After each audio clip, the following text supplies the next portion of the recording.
نحمده ونصلي على رسوله الكريم اما بعد فاعوذ بالله من الشيطان الرجيم بسم الله الرحمن الرحيم رب اشرح لي صدري ويسر لي امري واحلل عقدة من لساني يفقهوا قولي. الحديث الثاني عشر من حسن اسلام المرء عن ابي هريرة رضي الله عنه قال قال رسول الله صلى الله عليه وسلم من حسن اسلام المرء تركه ما لا يعنيه حديث حسن رواه الترمذي وغیرہ. ٹھیک، اب اس کی رواں عربی سنیے. الحدیث الثانی عشر من حسن اسلام المرء عن ابی ہریرہ رضی اللہ عنہ قال قال رسول اللہ صلی اللہ علیہ وسلم من حسن اسلام المرء ترکہ ما لا یعنیہ حدیث حسن رواہ الترمذی وغیرہ. اب اس کا لفظی ترجمہ. الحدیث الثانی عشر کا معنی ہے 12ویں حدیث، حدیث نمبر 12، یعنی 40 حدیث میں سے 12ویں حدیث. عن ابی ہریرہ، ابو ہریرہ رضی اللہ عنہ سے روایت ہے. قال، کہا، قال رسول اللہ صلی اللہ علیہ وسلم، رسول اللہ صلی اللہ علیہ وسلم نے فرمایا، من حسن، خوبصورتی میں سے، اسلام المرء، انسان کے اسلام کی، ترکہ، اس کا چھوڑ دینا، ترک کر دینا، ما جو، لا نہیں، یعنی ہی اس کو فائدہ دیتا، جو نہیں اس کے مطلب کا. ابو ہریرہ رضی اللہ عنہ کہتے ہیں کہ رسول اللہ صلی اللہ علیہ وسلم نے فرمایا، انسان کے اسلام کی خوبی یہ ہے، انسان کے اسلام کا حسن یہ ہے کہ وہ بے فائدہ چیزوں کو چھوڑ دے، ان چیزوں کو چھوڑ دے جن سے اس کا کوئی مطلب نہیں، کوئی فائدہ نہیں. لا یعنی، میننگ لیس، فضول، بیکار. اب اس کی عربی سنیے. ترک ما لا یعنی مسلم عن ابی ہریرہ رضی اللہ عنہ قال قال رسول اللہ صلی اللہ علیہ وسلم من حسن اسلام المرء ترکہ ما لا یعنی. 40 میں دوسری حدیث حدیث جبریل کہلاتی ہے. اس حدیث میں ہم دیکھتے ہیں کہ جبریل علیہ السلام رسول اللہ صلی اللہ علیہ وسلم کے پاس آتے ہیں، آپ کے گھٹنوں کے ساتھ گھٹنے جوڑ کر آپ کے سامنے بہت ادب کے ساتھ بیٹھتے ہیں اور اپنے ہاتھ رسول اللہ صلی اللہ علیہ وسلم کی رانوں پر رکھتے ہیں. رسول اللہ صلی اللہ علیہ وسلم سے سوال کیا کہ اخبرنی عن الاسلام، مجھے آپ اسلام کے بارے میں بتائیے. تو رسول اللہ صلی اللہ علیہ وسلم نے فرمایا کہ الاسلام ان تشہد اللہ الہ الا اللہ، اسلام یہ ہے کہ تم گواہی دو کہ اللہ کے سوا کوئی الہ نہیں، کوئی معبود نہیں، وان محمد الرسول اللہ، اور یہ کہ محمد صلی اللہ علیہ وسلم اللہ کے رسول ہیں، وتقیم الصلاۃ، تم نماز قائم کرو، وتؤتی الزکاۃ، اور تم زکوٰۃ ادا کرو، وتصوم رمضان، تم رمضان کے روزے رکھو، وتحج البیت ان استطعت الیہ سبیلا، اور تم گھر کا یعنی بیت اللہ کا حج کرو اگر تم اس کی طرف جانے کی استطاعت رکھتے ہو، یعنی اگر تمہارے پاس جانے کا خرچ ہے اور ہمت ہے تو تم حج کرو. تو اس پر جبریل علیہ السلام نے اس بات کی تصدیق کی اور کہا کہ صدقتا، آپ نے سچ کہا. پھر انہوں نے پوچھا کہ فاخبرنی عن الایمان، کہ آپ مجھے ایمان کے بارے میں بتائیے کہ ایمان کیا ہے. تو رسول اللہ صلی اللہ علیہ وسلم نے فرمایا، ان تؤمن باللہ وملائکتہ وکتبہ ورسلہ والیوم الآخر وتؤمن بالقدر خیرہ وشرہ، کہ تم اللہ پر ایمان لاؤ، اس کے فرشتوں پر، اس کی کتابوں پر اور اس کے رسولوں پر اور آخرت کے دن پر اور اچھی بری تقدیر پر. تو جبریل نے کہا صدقتا، آپ نے بالکل سچ کہا ہے. پھر انہوں نے پوچھا فاخبرنی عن الاحسان، مجھے احسان کے بارے میں بتائیے. تو رسول اللہ صلی اللہ علیہ وسلم نے فرمایا انت عبد اللہ کأنک تراہ، اس طرح اللہ کی عبادت کرو گویا کہ تم اس کو دیکھ رہے ہو. فإن لم تکن تراہ فإنہ یراک، پھر اگر تم اس کو نہیں دیکھ سکتے تو وہ تو تمہیں دیکھ رہا ہے. یعنی یہ فیلنگ تو بہرحال ہونی چاہیے. تو آپ دیکھیے کہ اسلام کے درجے ہیں، مرتبے ہیں. پہلا درجہ ظاہری ہے، عبادات کا، ایکشنز کا. دوسرا انسان کے دل سے تعلق رکھتا ہے جس کی عمل پر تصدیق کرتا ہے. اللہ سبحانہ وتعالیٰ کو ماننا، رسولوں کو، ملائکہ کو، کتابوں کو، رسولوں کو، آخرت کو، وغیرہ وغیرہ. پھر اس کے بعد تیسرا درجہ احسان کا ہے کہ جو پہلے دونوں کاموں کو خوبصورت طریقے سے کرنا سکھاتا ہے کہ انسان اللہ پر ایسے ایمان لائے جیسے اس نے اللہ کو دیکھا ہو. اسی طرح رسولوں پر ایمان، کتابوں پر ایمان، فرشتوں پر ایمان، یعنی یقینی اور پکا ہو. پھر عبادات میں بھی اس کی کیفیت بہت اچھی ہو، نماز، روزہ، حج، زکوٰۃ اللہ سبحانہ وتعالیٰ کے لیے کرے اور اتنے اچھے طریقے سے کرے کہ گویا وہ اللہ تعالیٰ کو اپنے سامنے پا رہا ہے. اور اگر یہ نہ ہو تو کم از کم یہ ضرور سوچے کہ اللہ تعالیٰ اس کو دیکھ رہا ہے. پہلا درجہ شوق اور محبت کا ہوتا ہے جس میں انسان ایسے عبادت کرتا ہے جیسے وہ اللہ تعالیٰ کو دیکھ رہا ہو. اور دوسرا درجہ خوف کا ہوتا ہے کہ جس میں انسان اس بات سے ڈرتا ہے کہ اگر میں نے کوئی غلط کیا تو اللہ تعالیٰ مجھے دیکھ رہا ہے، وہ مجھے پوچھے گا، حساب لے گا. جب انسان کے اندر یہ کیفیت پیدا ہو جاتی ہے کہ اس کا ہر کام اللہ سبحانہ وتعالیٰ کے لیے ہو جاتا ہے اور اللہ کی خوشی کے لیے ہو جاتا ہے، وہ اللہ کی محبت میں کام کرتا ہے اور اللہ کے خوف میں کرتا ہے، تو پھر اس کی لائف بہت ڈسپلن ہو جاتی. اس کی زندگی میں سب سے زیادہ امپورٹنس اس کے فرائض کی ہوتی، اس کی ذمہ داریوں کی ہوتی. اور پھر صرف وہ فرائض ادا کرنے والا نہیں ہوتا بلکہ اس کے ساتھ ساتھ غیر ضروری ان امپورٹنٹ چیزوں کو چھوڑتا چلا جاتا ہے جو اس کو نہ دنیا میں نہ آخرت میں کوئی بینیفٹ دینے والی نہیں. اور اس طرح انسان حقیقی معنوں میں محسنین میں شامل ہو جاتا ہے. تو من حسن اسلام المرء، یعنی پیچھے جو ہم نے پڑھا اسلام، ایمان، احسان، ان سب کو اگر اکٹھا کر لیا جائے تو ان سب کی اصل خوبصورتی کس میں ہے؟ جب انسان ایک طرف ڈوز پر توجہ رکھے کہ کیا کیا کرے انسان. دیکھیں نا اس حدیث میں، یعنی حدیث جبریل میں کرنے کے کام بتائے گئے کہ مسلمان ہوتے ہوئے، مومن ہوتے ہوئے، محسن ہوتے ہوئے کیا کیا کرنا چاہیے تمہیں. اور یہاں پر خاص طور پر فوکس کس پر ہے کہ کیا چھوڑ دینا چاہیے. اس سے پیچھے ایک اور حدیث بھی گزری ہے جس میں الحلال بین والحرام بین، حلال بھی واضح، حرام بھی واضح. تو اس میں حرام کوئی نہیں بلکہ شک و شبہ والی چیزوں کو چھوڑ دینے کی بات کی گئی. اور کل جو حدیث آپ نے پڑھی ہے اس سے کیا پتہ چلتا ہے؟ دع ما یریبک الی ما لا یریبک، جو چیزیں تمہیں شک میں ڈالیں ان کو بھی چھوڑ دو. مشکوک چیزوں کے پاس نہ جاؤ اور جس کے کرنے میں شک ہو جائے تو شک کو چھوڑ کر یقینی کیفیت پہ آ جاؤ. یہ انسان کے اسلام کی خوبصورتی ہے. اور آج اس پر مزید توجہ دلائی گئی کہ تم کیا کرو؟ من حسن اسلام المرء، اگر اپنے اسلام کو بیوٹیفائی کرنا چاہتے ہو، اگر واقعی خوبصورت بنانا چاہتے ہو تو پھر اس کے لیے فضول اور فالتو چیزیں زندگی سے آؤٹ کر دو اور ضروری اور امپورٹنٹ اور اچھے کاموں کے اوپر فوکس کرو. کیونکہ وقت تو ہمارے پاس ہر روز 24 آورز ہی ہوتے ہیں. اگر ہم اپنے وقت میں ضروری کام کریں گے تو اس کا فائدہ ہوگا کہ غیر ضروری چھوٹ جائیں گے. لیکن اگر ہم نے ضروری کاموں کو چھوڑ کر غیر ضروری کاموں کو پہلے کیا تو اس کا نقصان کیا ہوگا کہ شاید ہمارے فرائض بھی صحیح طور پر پورے نہ ہوں. اور اگر فرائض بھی ادا نہ ہوئے تو پھر اسلام ہی باقی نہیں رہتا. کیونکہ بیسک پلرز آف اسلام کیا ہے؟ نماز، روزہ، حج، زکوٰۃ. اگر کسی بلڈنگ کے پلرز ہی ہٹا دیے جائیں تو بلڈنگ قائم نہیں رہ سکتی. ٹھیک ہے، تو آج ہم اس حدیث کے اوپر مزید توجہ کریں گے کہ اس کا مطلب کیا ہے اور ہمیں اس کو کس طرح چھوڑ دینا ہے.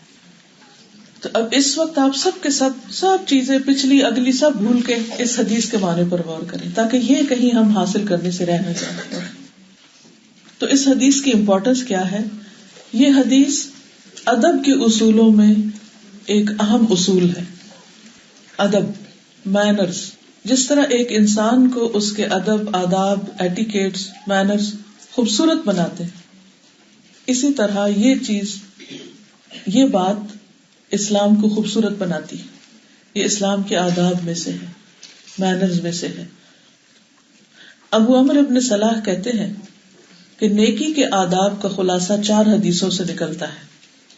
ایک، نبی صلی اللہ علیہ وسلم کا فرمان، من کان یؤمن باللہ والیوم الآخر فلیقل خیرا او لیصمت۔ کیا مانا کہ جو شخص اللہ اور آخرت پر ایمان رکھتا ہو اسے چاہیے کہ اچھی بات کرے ورنہ چپ رہے، یعنی خیر اور بھلائی کی بات کرے، نہیں تو نہ کرے، فضول باتیں نہ کرے۔ دوسری یہ حدیث، من حسن اسلام المرء ترکہ ما لا یعنی، کہ انسان کے اسلام کی خوبصورتی یہ ہے کہ فضول چیزوں کو چھوڑ دے۔ تیسری وہ حدیث جس میں آپ صلی اللہ علیہ وسلم نے ایک شخص کو وصیت کی تھی اور بار بار فرمایا تھا کہ لا تغضب، غصہ نہ کیا کرو، لا تغضب لا تغضب، غصہ نہ کرو۔ تو جس انسان کے اندر غصہ نہیں ہوتا، یعنی وہ غصے کا ایسا اظہار نہیں کرتا، تو اس کا اسلام بھی خوبصورت ہو جاتا ہے، کیونکہ غصہ انسان کو بہت بدصورت بنا دیتا ہے۔ ایک شخص کی شکل و صورت کتنی بھی اچھی ہو، یا ایک شخص کتنا بھی نماز روزے کا پابند ہو اور کتنا بھی وہ بڑے بڑے کام کرتا ہو، اگر اس کا ٹیمپر جو ہے وہ اس کے کنٹرول میں نہیں ہے اور وہ اپنا ٹیمپر لوز کر جاتا ہے، یا بولتے وقت احتیاط نہیں کرتا، یا معاملہ کرتے وقت وہ آپے سے باہر ہو جاتا ہے، ظلم و زیادتی کرنے لگتا ہے، تو اس کا سارا حسن، اس کی ساری خوبصورتی ماری جاتی ہے۔ ایک شخص بہت محنتی ہو سکتا ہے، بڑے بڑے کارنامے کرتا ہے، لیکن جب غصے میں آتا ہے تو نہیں پرواہ کرتا کہ اس کے سامنے کوئی اس سے بڑا ہے، اس کا محسن ہے، یا اس سے چھوٹا ہے، یا اس کے برابر کا ہے، اور وہ صرف یہ جانتا ہے کہ اس کا دل اس وقت کیا چاہ رہا ہے یا وہ کیسے فیل کر رہا ہے۔ وہ اپنی فیلنگز کو ایکسپریس کر رہا ہے، لیکن یہ نہیں دیکھ رہا کہ اس وقت دوسرے کی فیلنگز کیا ہو رہی ہیں، دوسرے پہ کیا بیت رہی ہے۔ تو ایسا کرنے والا اپنے اسلام کو، اپنے بڑے بڑے کارناموں کو بہت بدنما کر دیتا ہے، پھر اس کی بڑی سے بڑی نیکی جو ہے وہ بھی کسی کو نظر نہیں آتی۔ کئی دفعہ آپ نے دیکھا ہوگا کہ کچھ لوگ ویسے اتنے اچھے ہوتے ہیں، لیکن جب وہ زبان کھولتے ہیں تو اگلا پچھلا تیا پانچا کر دیتے ہیں، تو اس وقت کسی کو یہ یاد نہیں رہتا کہ انہوں نے کیا احسان کیا تھا، یہ ضرور یاد رہ جاتا کہ انہوں نے اپنی زبان سے کیا کہا اور کیسا فیل کروایا۔ تو ہم سب کو اس بات کی احتیاط کرنی چاہیے کہ ہم اپنے غصے کا اظہار ایسے انداز میں نہ کریں کہ جس سے لوگ ہمیشہ کے لیے اپنے دل میں ایک درد پال لیں، اور ہمارا ذکر بھی ہو تو ان کے ذہن میں ہماری اچھائی نہ ہو بلکہ ہماری بد اخلاقی اور بدتمیزی ہو۔ تو یہ انسان کی بہت بڑی بدقسمتی ہے کہ وہ اپنا کام کرے اور اس کام کو بدنما کر دے۔ اور چوتھی چیز، المؤمن یحب لاخیہ ما یحب لنفسہ، کہ مومن وہ ہوتا ہے جو اپنے بھائی کے لیے وہ پسند کرتا ہے جو اپنے لیے کرتا ہے۔ تو لوگوں کو ٹریٹ کرتے ہوئے اگر انسان اپنے آپ کو رکھ لے کہ اس سچویشن میں آپ ہوں تو آپ کیا چاہیں کہ آپ کو کیسے ٹریٹ کیا جائے، تو بہت سی چیزیں آسان ہو جائیں گی۔ تو اس حدیث کی امپورٹنس کیا ہے کہ یہ ادب کے اصولوں میں سے ایک عظیم اصول ہے، زندگی سے بیکار اور فالتو فضول چیزوں کا نکال دینا۔ اس کا آپ ایک اور چھوٹی سی مثال سے سمجھیے۔ مثلاً آپ نے ایک نیا گھر خریدا، اس کو رینوویٹ کیا، اس میں نیا فرنیچر لائے اور ہر چیز کو بہت اچھے طریقے سے آپ نے خوبصورت بنایا، لیکن ساتھ ہی آپ نے کیا کیا، کچھ ٹوٹی پوٹی چیزیں، کچھ پرانی ردی بیکار، کہ یہ اس سے میری ایموشنل اٹیچمنٹ ہے، یہ بھی مجھے بڑی پسند ہے، وہ بھی، تو وہ بھی ساتھ لا کے رکھ دی۔ اب کیا ہوگا؟ سوچئے نا، غور کیجئے نا۔ A to Z آپ نے سارا گھر رینوویٹ کیا، آلموسٹ نیا کر لیا، ونڈوز بھی چینج کی، دروازے بھی اور کارپیٹس بھی اور ہر چیز اور وال پیپرز اور ایوری تھنگ، اور نیا فرنیچر بھی خریدا، نئی فلورنگ کرائی، ہر چیز نئی، اور کچھ ٹوٹی پوٹی چیزیں بھی لا کے ادھر ادھر ادھر ادھر رکھ دی پیچھے گھر میں۔ تو نیا کا بھی سارا مزہ خراب ہو گیا، سارا مزہ خراب ہو گیا۔ لوگوں کی توجہ کس پہ جائے گی؟ وہ کہے گا یہ کیا، یہ کتنی فضول چیز، اور بعض اوقات یہ کہ فضول چیزیں۔ اچھا، ڈیکوریشن میں بھی آپ اگر بہت فضول چیزوں سے بھر لینا گھر، تو اس سے بھی حسن خراب ہو جاتا ہے اس کا۔ کم چیزیں ہوں، رائٹ پلیس پر ہوں، رائٹ اینگل پہ ہوں، تو وہ زیادہ پیسفل ہوتا ہے گھر، بجائے اس کے کہ آپ بس ڈھیروں مال جمع کر کے پورا ٹیبل بھر دیں، دیواریں بھر دیں، ہر کونا بھر دیں، جدھر جائیں سانس نہ آئے. تو یہ بھی خوبصورتی نہیں ہے.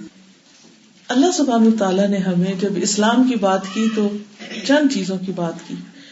ایمان کی بات کی، وہ تو ہے ہی سارا اندر انسان کے، اور اس کا اظہار عملی طور پہ ضرور ہوتا مگر وہ اندر گیا ہوا ہے نا. اور احسان میں پھر فیلنگ سے متعلق چیزیں اور چند ایک اور پھر کچھ مینرز بتائے کہ یہ کرنا اور یہ نہیں کرنا. یعنی جس طرح انسان کے گھر کا حسن کیا ہے کہ فضول فالتو چیزوں کو باہر نکال دے. جیسے مثلاً اگر آپ کچھ خرید کے لاتے ہیں، فار ایگزامپل سیریل لائے ہیں آپ، تو آپ کہتے ہیں واہ کتنا خوبصورت ڈبہ ہے. کسی نے آپ کو کوئی گفٹ بھیجا، اس کے اوپر پیکنگ بڑی خوبصورت ہے، آپ کہتے ہیں یہ بھی بڑا اچھا ہے، یہ بھی اچھا ہے، اس کو بھی رکھ لو، اس کو بھی رکھ لو، اس کو بھی رکھ لو. ایک پورا کمرہ آپ کباڑ خانے کا بھر لیں، اور یہ سوچ کے شاید کبھی ہمیں ضرورت پڑ گئی. یا کبھی میں میموریز میں دیکھوں گی کہ ایک دفعہ سیریل کھایا تھا میں نے اور یہ بڑا اچھا ڈبہ تھا. آپ دیکھیے کہ حال کیا ہوگا آپ کا.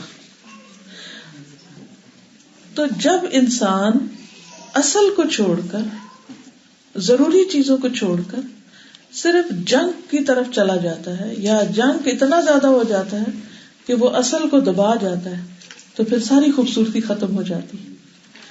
اب مثلاً آپ کھانا کھاتے ہیں، گھر کا کھانا ہے، صاف ہیلدی کھانا ہے، لیکن اگر آپ اس کو چھوڑ کے روز آپ فاسٹ فوڈ کھانا شروع کر دیں، گھر سے باہر کا کھانا شروع کر دیں، تو جسم کو کیا حال ہوگا. پھر آپ کو ڈیٹاکس کرنا پڑتا ہے، اور بہت سے مختلف طریقوں سے اپنی صفائی کرنی پڑتی، کیونکہ آپ نے جنگ بھر لیا اپنے اندر.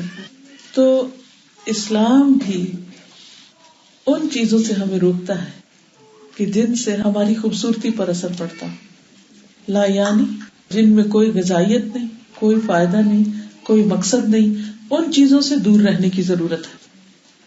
اسی طرح امام ابو داؤد، جنہوں نے ایک بہت اچھی کتاب سنن ابو داؤد کے نام سے لکھی ہے، وہ کہتے ہیں کہ میں نے رسول اللہ صلی اللہ علیہ وسلم کی 5 لاکھ حدیثیں لکھی ہیں. یعنی اتنے بڑے عالم تھے، اور ان میں سے تقریباً 4800 حدیثیں چن کر میں نے اپنی کتاب سنن ابو داؤد میں لکھی ہیں. یعنی اتنی بڑی ریسرچ کے بعد اتنی سلیکشن کی. اور انسان کے دین کے لیے اس میں سے یہ 4 حدیثیں کافی ہیں، جن میں سے ایک انما الاعمال بالنیات، یعنی نیت کی بات ہے جس میں. دوسری من حسن اسلام المرء ترکہ ما لا یعنیہ، یہ حدیث کہ انسان کے اسلام کی خوبصورتی یہ ہے کہ وہ بیکار چیزیں چھوڑ دے. تیسری آپ کا ارشاد کہ لا یکون المؤمن مؤمنا حتی لا یرضی لاخیہ الا ما یرضی لنفسہ، کہ مومن مومن نہیں ہو سکتا جب تک کہ وہ اپنے بھائی کے لیے وہ پسند نہ کرے جو اپنے لیے کر رہا ہے. اور چوتھی حدیث الحلال بین والحرام بین، کہ حلال بھی واضح ہے اور حرام بھی واضح ہے. یعنی انسان کے اسلام کی خوبصورتی اور انسان کے لیے جو چیزیں زندگی میں بہت ہی ضروری ہیں، اور اگر یہ آ جائیں تو باقی سارا دین اور معاملہ خوبصورت ہو جاتا ہے، وہ ان 4 حدیثوں پر مبنی ہے. اب آتے ہیں حدیث کی شرح کی طرف. من حسن اسلام المرء، حسن کہتے ہیں کسی بھی چیز کی خوبصورتی کو، کمال کو، پرفیکشن، جمال کو، اس کی بیوٹیفیکیشن. اس سے یہ پتہ چلتا ہے کہ کچھ چیزیں دوسری چیزوں کو خوبصورت بنا دیتی ہیں. یعنی مختلف چیزوں کا جو کمبینیشن ہوتا ہے وہ اگر رائٹ اماؤنٹ میں رائٹ پلیس پر ہو تو چیزیں خوبصورت لگتی. ٹھیک ہے نا. مثال کے طور پر آپ دیکھیے کہ یہ ایک کارڈ میرے سامنے پڑا، آیات شفا کا کارڈ ہے. آپ بتائیں گے کہ اس کارڈ کو کیا چیز خوبصورت بنا رہی ہے؟ فلاور. ایکچولی یہ کارڈ ہے جو مریض کے پڑھنے کی دعائیں خود پڑھے یا اوپر کوئی اور پڑھ کے دم کرے، تو یعنی بیماروں کے لیے. تو جب ہم یہ کارڈ ڈیزائن کر رہے تھے تو میرے سامنے بہت سے ڈیزائن لائے گئے تھے. میں نے کہا کہ وہ دیکھنا چاہیے جسے دیکھ کے مریض خوش ہو جائے، اور اس کی آدھی بیماری تو صرف اس کو دیکھ کے چلی جائے. اور اگر کوئی گفٹ دینا چاہے کسی مریض کو تو وہ بھی دیتے ہوئے نہ شرمائے کہ کیا دے رہا ہے. تو اب آپ دیکھیے کہ اگر اس پھول کو یہاں سے ہٹا دیا جائے تو باتیں تو ساری وہی ہیں، کانٹینٹ تو اندر لکھا ہوا ہے. یعنی جتنی بھی آیات ہیں یا جو دعائیں ہیں جو پڑھنی ہے وہ تو اندر ہیں، لیکن خوبصورتی اس کی اس پھول کی وجہ سے ہے. اسی طرح اسلام کے اندر بہت ساری چیزیں ہیں. مثلا ایمان تو ہمارے دل میں ہے، ہم نمازیں بھی پڑھتے ہیں, حج عمرہ وغیرہ بھی کرتے ہیں, لیکن there is always something missing in religious people. دیندار طبقے کے اندر کچھ چیزیں مسنگ ہوتی ہیں, تو لوگوں کو سمجھ نہیں آتی کہ یہ کس قسم کا دین ہے. آپ نے اکثر سنا ہوگا لوگوں کی جو رائے ہوتی ہے, تبصرہ یہ کرتے ہوئے سنا ہوگا کہ لوگ نماز تو بڑی پڑھتے ہیں, تہجد بھی پڑھتے ہیں, عمرے پہ بھی بڑا جاتے ہیں, لیکن ان کا اخلاق اتنا اچھا نہیں, یا ان کے ڈبل سٹینڈرڈز ہیں, اپنے لیے کچھ چاہتے ہیں, دوسروں کے لیے کچھ چاہتے ہیں. تو ہمارا دین جو ہے, اگر اس میں آپ باقی سب کچھ کر رہے ہیں, آپ کے اندر آپ اللہ کو بھی مانتے ہیں, رسولوں کو, فرشتوں کو, سب چیزوں کو مانتے ہیں جو ماننے والی, نماز روزہ بھی کر رہے ہیں, اور نماز میں آپ کی کنسنٹریشن بھی بہت ہوتی ہے, لیکن ساتھ آپ نے اتنی فضول چیزیں زندگی میں شروع کی ہوئی ہیں کہ جس کی وجہ سے وہ عجیب کھچڑی, یا پھر آپ دوسروں کے ساتھ معاملہ اچھا نہیں کر رہے, آپ مثلا کسی کے ساتھ بات چیت شروع کرتے تو فضول باتیں کیے چلے جاتے ہیں. یہ سارا کچھ کیا ہوتا ہے, پھر انسان کا جو اسلام کا حسن ہے یا اسلام کی جو خوبصورتی ہے اس کو متاثر کر دیتی. کیونکہ ایک ہے عبادت وغیرہ جو آپ کی اپنی ذات سے متعلق ہے, آپ اپنے لیے کر رہے ہوتے ہیں. نماز روزہ کس کے لیے کرتے ہیں آپ؟ اپنے لیے. صدقہ قربانی کس کے لیے؟ اپنے فائدے کے لیے کر رہے ہوتے ہیں. لیکن ایک یہ ہے کہ آپ کی ذات سے دوسروں کو کتنا فائدہ پہنچتا ہے. یہ فائدہ آپ صرف اس وقت پہنچا سکتے ہیں جب آپ اپنی زندگی سے غیر ضروری چیزیں نکال کر اس وقت کو زیادہ پروڈکٹیو کاموں میں گزاریں. تو آپ کو ریپلیس کرنا ہے ربش کو کس سے؟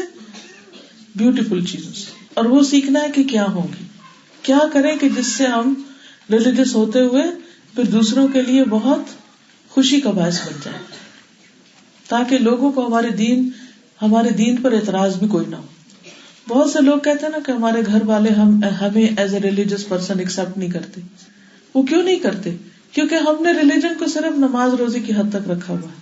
اگر ہمارا معاملہ ان سے اچھا ہو جائے, ہماری ذات سے ان کو فیض پہنچنے لگے, فائدہ پہنچنے لگے, تو انہیں کوئی آبجیکشن ہو. مثلا اگر آپ کلاس میں آئے ہیں اور واپس جا کر آپ اپنے گھر والوں کے ساتھ پہلے سے بھی زیادہ کائنڈ ہو جائیں, پہلے سے بھی زیادہ کیئرنگ ہو جائیں, تو وہ کیا کہیں گے؟ روز کلاس میں جاؤ. لیکن اگر یہاں سے جا کر آپ ان کے ساتھ بدتمیزی برت رہے ہیں, بدتمیزی کا معاملہ کر رہے ہیں اور غصہ کر رہے ہیں, اور کہتے ہیں تھکی ہوئی ہوں میں, اور نہ ان کے لیے کسی کھانے کا انتظام, نہ کسی اور چیز کا, تو وہ کیا کہیں گے؟ آج کے بعد نہیں جانا, کیونکہ یہ تمہارے اس درس نے تمہیں سکھایا, اور یہ درس کی وجہ سے گھر کا نظام الٹ ہوا ہے, تو بہتر ہے درس میں مت جاؤ. تو اس طرح وہ آپ کے پڑھنے کے راستے میں رکاوٹ بن. لیکن اگر آپ کی ذات سے ان کے حقوق کے اوپر کوئی اثر نہیں پڑ رہا, بلکہ ان کو اور فائدہ ہو رہا ہے, تو وہ آپ کے لیے کوآپریٹو بھی ہو جائیں گے, اور ہو سکتا ہے آپ کی کچھ اور ڈیوٹیز بھی بانٹ لیں. تو ہمارا ٹارگٹ کیا ہونا چاہیے کہ ہمارا اسلام خوبصورت ہو جائے. ٹھیک ہے, یعنی صرف ہم مسلمان نہ ہو بلکہ خوبصورت مسلمان ہو. اور خوبصورت مسلمان ہونے کے لیے ظاہری میک اپ نہیں چاہیے, بلکہ اچھے اخلاق چاہیے. اور اچھے اخلاق کے لیے ہمیں صرف کچھ کرنے کے کام نہیں کرنے, بلکہ کچھ نہ کرنے کے کام ضرور چھوڑنے, اور خاص طور پر لایانی باتیں, فضول چیزیں. اور اس میں صرف باتیں نہیں آتی, ترکہ ما لا یعنی میں صرف فضول باتیں نہیں آتی, بلکہ غیر ضروری کام, غیر ضروری قسم کی مصروفیات. اب وہ کیا ہے میں آگے جا کے انشاءاللہ ان پہ بات کروں گی. تو ہمارا ٹارگٹ کیا ہوا کہ ہم نے اپنے اسلام کو خوبصورت بنانا ہے. نبی صلی اللہ علیہ وسلم نے فرمایا, البر حسن الخلق, نیکی اچھے اخلاق کو کہتے ہیں. گویا ہم نے دوسرے لفظوں میں اپنا اخلاق اچھا بنانا ہے. رسول اللہ صلی اللہ علیہ وسلم نے فرمایا, جب ایک بندہ مسلمان ہو جائے اور اس کا اسلام اچھا ہو اور اس کا اسلام خوبصورت ہو, عربی کے الفاظ ہیں اذا اسلم العبد فحسن اسلامہ, جب ایک بندہ مسلمان ہو جائے اور اس کا اسلام عمدہ ہو, خوبصورت ہو, حسن والا ہو اسلام, تو اللہ تعالیٰ اس کے گناہ جو اس نے اسلام لانے سے پہلے کیے ان کو معاف کر دیتا ہے. اور اب اس کے بعد بدلہ شروع ہو جاتا ہے, یعنی ایک نیکی کے عوض 10 گنا سے لے کر 700 گنا ایک ایک نیکی پر اللہ تعالیٰ بدلہ دے رہے ہوتے ہیں, اور ایک برائی کا بدلہ اسی برائی کے مطابق. مگر یہ کہ اللہ تعالیٰ اس برائی سے بھی درگزر کر جاتا ہے. جب اللہ تعالیٰ ہمارے ساتھ اتنا اچھا معاملہ کرتے ہیں, اتنا خوبصورتی سے معاملہ کرتے ہیں, تو پھر ہمارا کیا فرض بنتا ہے کہ ہمارا معاملہ اللہ سبحانہ وتعالیٰ کے ساتھ اور بندوں کے ساتھ کیسا ہونا چاہیے. ہم سب کے لیے غور و فکر کا مقام ہے. اگر ہم اپنے دن بھر کی روٹین پر غور کریں یا اپنی زندگی کی روٹین پر غور کریں تو جو کچھ بھی ہم کرتے ہیں ان کی 4 قسمیں, 4 types of work we do. Number 1, وہ قسم کہ جس کام کا آپ کو فائدہ ہوتا ہے, وہ کام جو آپ کو فائدہ دیتے ہیں. اب اس کی آپ لسٹ بنا لیجیے. نمبر 2, وہ کام جس کا آپ کو فائدہ نہیں ہوتا, یعنی فائدہ مند کام اور غیر فائدہ مند کام. نمبر 3, وہ کام جس کے چھوڑنے کا آپ کو فائدہ ہوتا ہے, وہ کام جس کے چھوڑنے سے آپ کو فائدہ ہوتا ہے. اور نمبر 4, وہ کام جس کو چھوڑنے سے آپ کو فائدہ نہیں ہوتا. اب آپ میں سے کوئی بتائے گا پہلی قسم کیا ہے؟ وہ کام جس کے کرنے سے فائدہ ہوتا ہے. دوسرا, وہ کام جس کو کرنے سے فائدہ نہیں ہوتا. تیسرا, وہ کام جس کو چھوڑنے سے فائدہ ہوتا ہے. اور چوتھا, وہ کام جس کو چھوڑنے سے فائدہ نہیں ہوتا.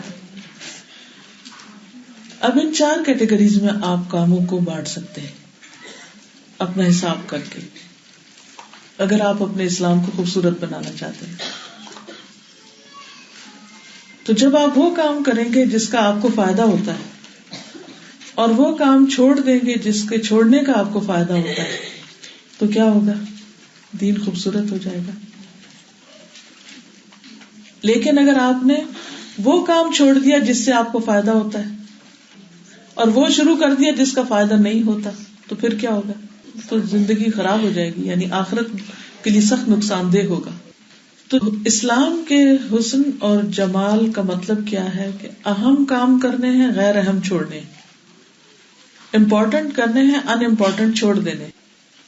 تو آپ اپنی زندگی میں تلاش کیجئے کہ what is important for you. غور کیجئے, مثلاً آپ بتائیں گے آپ کے نزدیک کیا امپورٹنٹ ہے.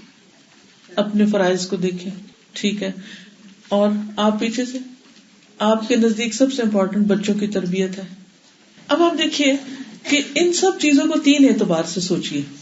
میرا اللہ سبحانہ وتعالیٰ کے ساتھ جو معاملہ ہے اس میں کیا امپورٹنٹ ہے کہ جو میں نہیں چھوڑ سکتی, چھوڑنے پہ نقصان ہو جائے گا, اور جو مجھے کرنا ہی کرنا ہے. اب اس طرح کیٹیگری بنائیں گے نا تو آپ کو زیادہ سمجھ, کیونکہ ابھی آپ مکس بول رہے ہیں, کوئی ایک چیز کو امپورٹنٹ کر رہا ہے, کوئی دوسرے کو, کوئی تیسرے.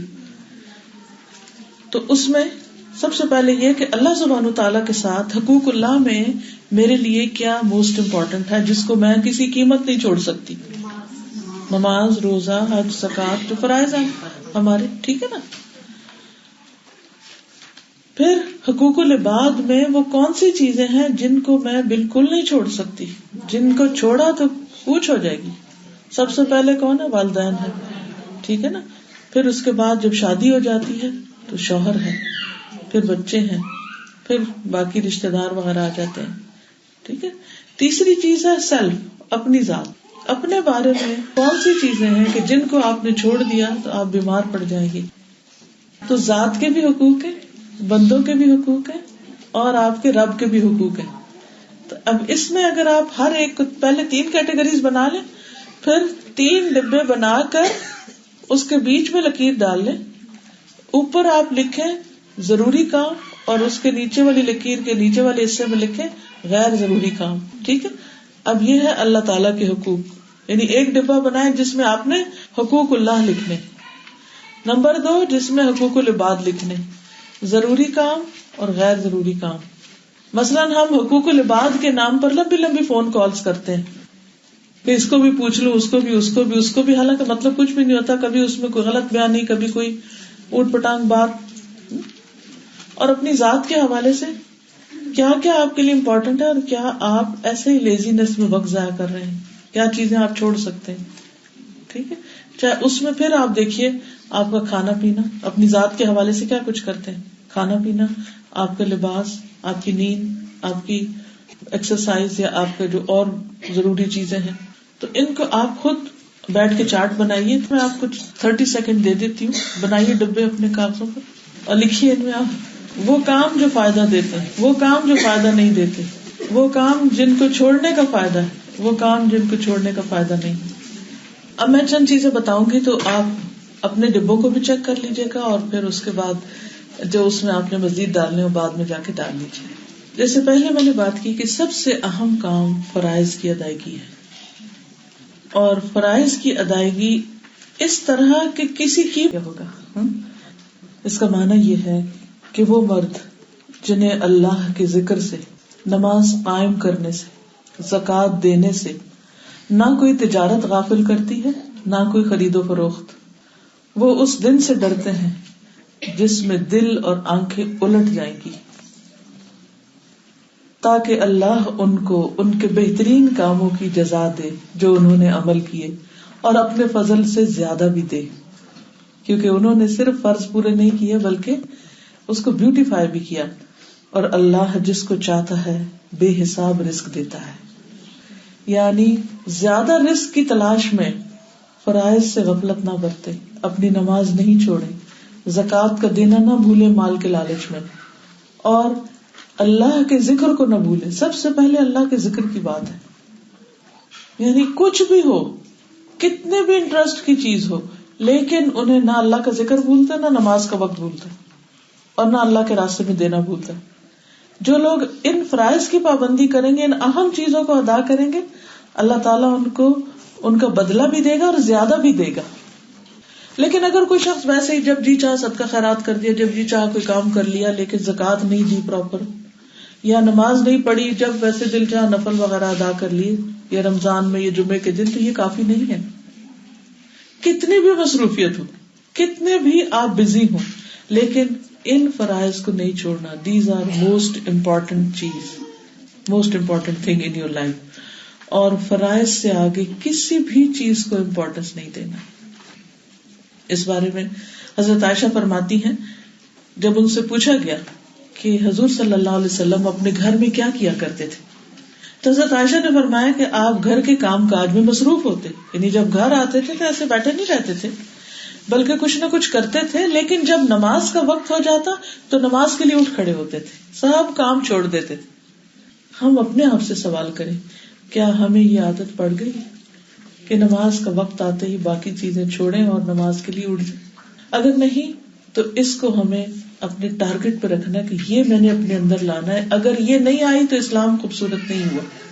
کبھی کبھی تو ایکسیپشنل صورت ہو جاتی ہے، کوئی مجبوری آ جاتی ہے بیچ میں، کوئی ایسا کام آ جاتا ہے، جیسے نبی صلی اللہ علیہ وسلم بعض اوقات غزوات کے موقع پر آگے پیچھے ہو گئی، سفر میں نماز آگے پیچھے ہو جاتی ہے، یعنی جمع کرنے کی اجازت ہوتی ہے، قصر پڑھنے کی اجازت ہوتی ہے. لیکن روٹین لائف میں جب آپ اپنی زندگی میں، اپنی جاب میں، اپنے گھر کے کام کاج میں مصروف ہوتے ہیں تو دیکھنا چاہیے کہ اس وقت کیا امپورٹنٹ ہے.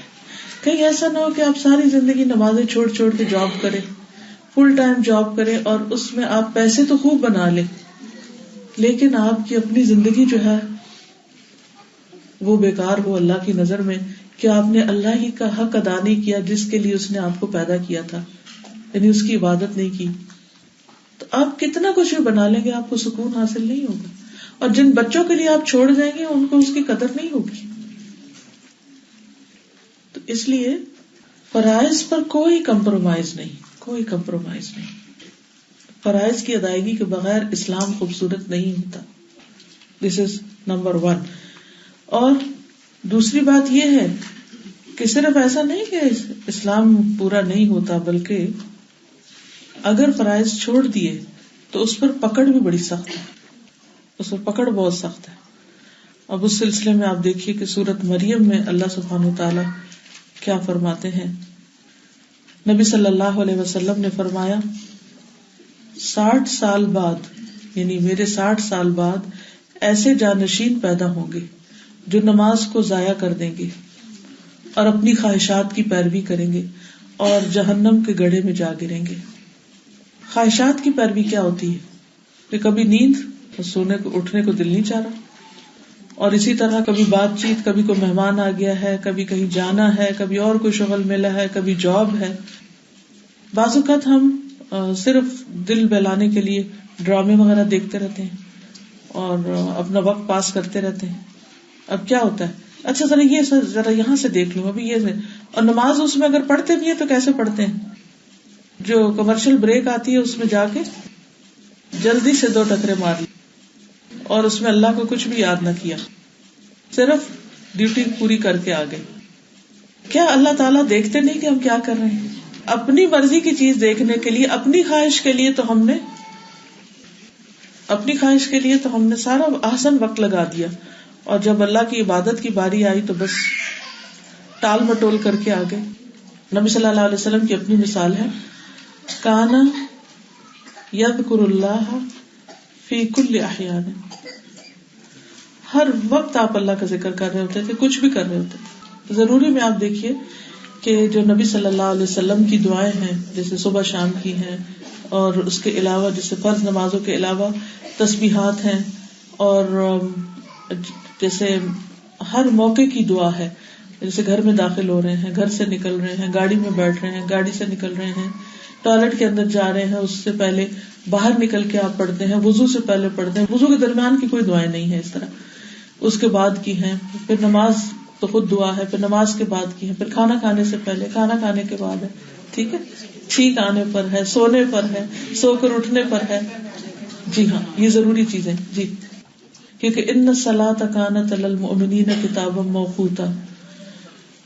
دیکھیے جن چیزوں کا حساب ہونا ہے نا, اس میں سب سے پہلی نماز ہے کہ وقت پر پڑھی یا نہیں پڑھی. ٹھیک, تو اسی کے بارے میں وہ آیت فخلف من بعدهم خلف اضاعوا الصلاۃ, آیت 59 سورۃ مریم. ایسا ہے کہ ویسے تو انسان زبانی بھی بتا دیتا ہے, لیکن سم ٹائم اس آیت کو سننے سے ایمان میں اضافہ ہوتا ہے. بعد ایسے جانشین پیدا ہوں گے جو نماز کو ضائع کر دیں گے اور اپنی خواہشات کی پیروی کریں گے اور جہنم کے گڑھے میں جا پڑیں گے. الا مگر من تاب, جس نے توبہ کر لی, یعنی اس روش سے باز آ گیا, وآمن, اور ایمان لایا, وعمل صالحا, اور نیک عمل کیے, فاولئک يدخلون الجنۃ, تو ایسے لوگ جنت میں داخل ہوں گے, ولا یظلمون شیئا, اور ان پر کچھ بھی ظلم نہیں کیا جائے گا. جنات عدن التی وعد الرحمن عبادہ, جنت عدن جس کا وعدہ رحمان نے اپنے بندوں سے کیا ہے, بالغیب, غائبانہ طور پر. انہ کان وعدہ مأتیا, بے شک اس کا وعدہ پورا ہو کے رہنے والا ہے. کیسی ہے وہ جگہ؟ لا یسمعون فیہا لغوا, جس میں وہ کوئی لغو, فضول, بیکار بات نہیں سنیں گے. الا سلاما, مگر سلامتی. ولہم رزقہم فیہا بکرۃ وعشیہ, اور ان کے لیے اس میں رزق ہوگا, کھانے کی چیزیں ہوں گی صبح شام. تلک الجنۃ التی نورث من عبادنا من کان تقیا, یہ جنت ہم اپنے بندوں میں سے ان کو ان کا وارث بنائیں گے, اس جنت کا جو ڈرنے والا ہوگا, جو اللہ سے ڈر کے زندگی بسر کرے گا. تو اس لیے بہت ضروری ہے کہ ہم اللہ کے ڈر سے ان چیزوں کو چھوڑ دیں جو اس کو ناپسند ہے, اور وہ اختیار کریں جو اس نے ہم سے چاہی ہیں, جو ہم پر فرض ہیں, کیونکہ فرض چھوڑنے پر وعید ہے. پھر اسی طرح فرض کے بعد جو غیر مفید چیزیں ہیں, جو بینیفیشل نہیں ہیں, ان امپورٹنٹ ہیں, ان میں سب سے اہم حرام چیزیں ہیں. حرام چیزوں کو چھوڑنا, کیونکہ یہاں اس حدیث میں کیا کہا گیا, ترکہ ما لا یعنی, وہ چھوڑ دے جس کا فائدہ نہیں. تو کس کا فائدہ نہیں؟ Number 1 top of the list حرام چیزیں, حرام کا فائدہ نہیں. پھر اس کے بعد مکروہ, کبیرہ گناہ, صغیرہ گناہ, یہ سب چیزیں چھوڑنا انسان کے لیے بہت امپورٹنٹ ہے. جو شخص ایسا کر لیتا ہے وہ سلامتی اختیار کر لیتا ہے.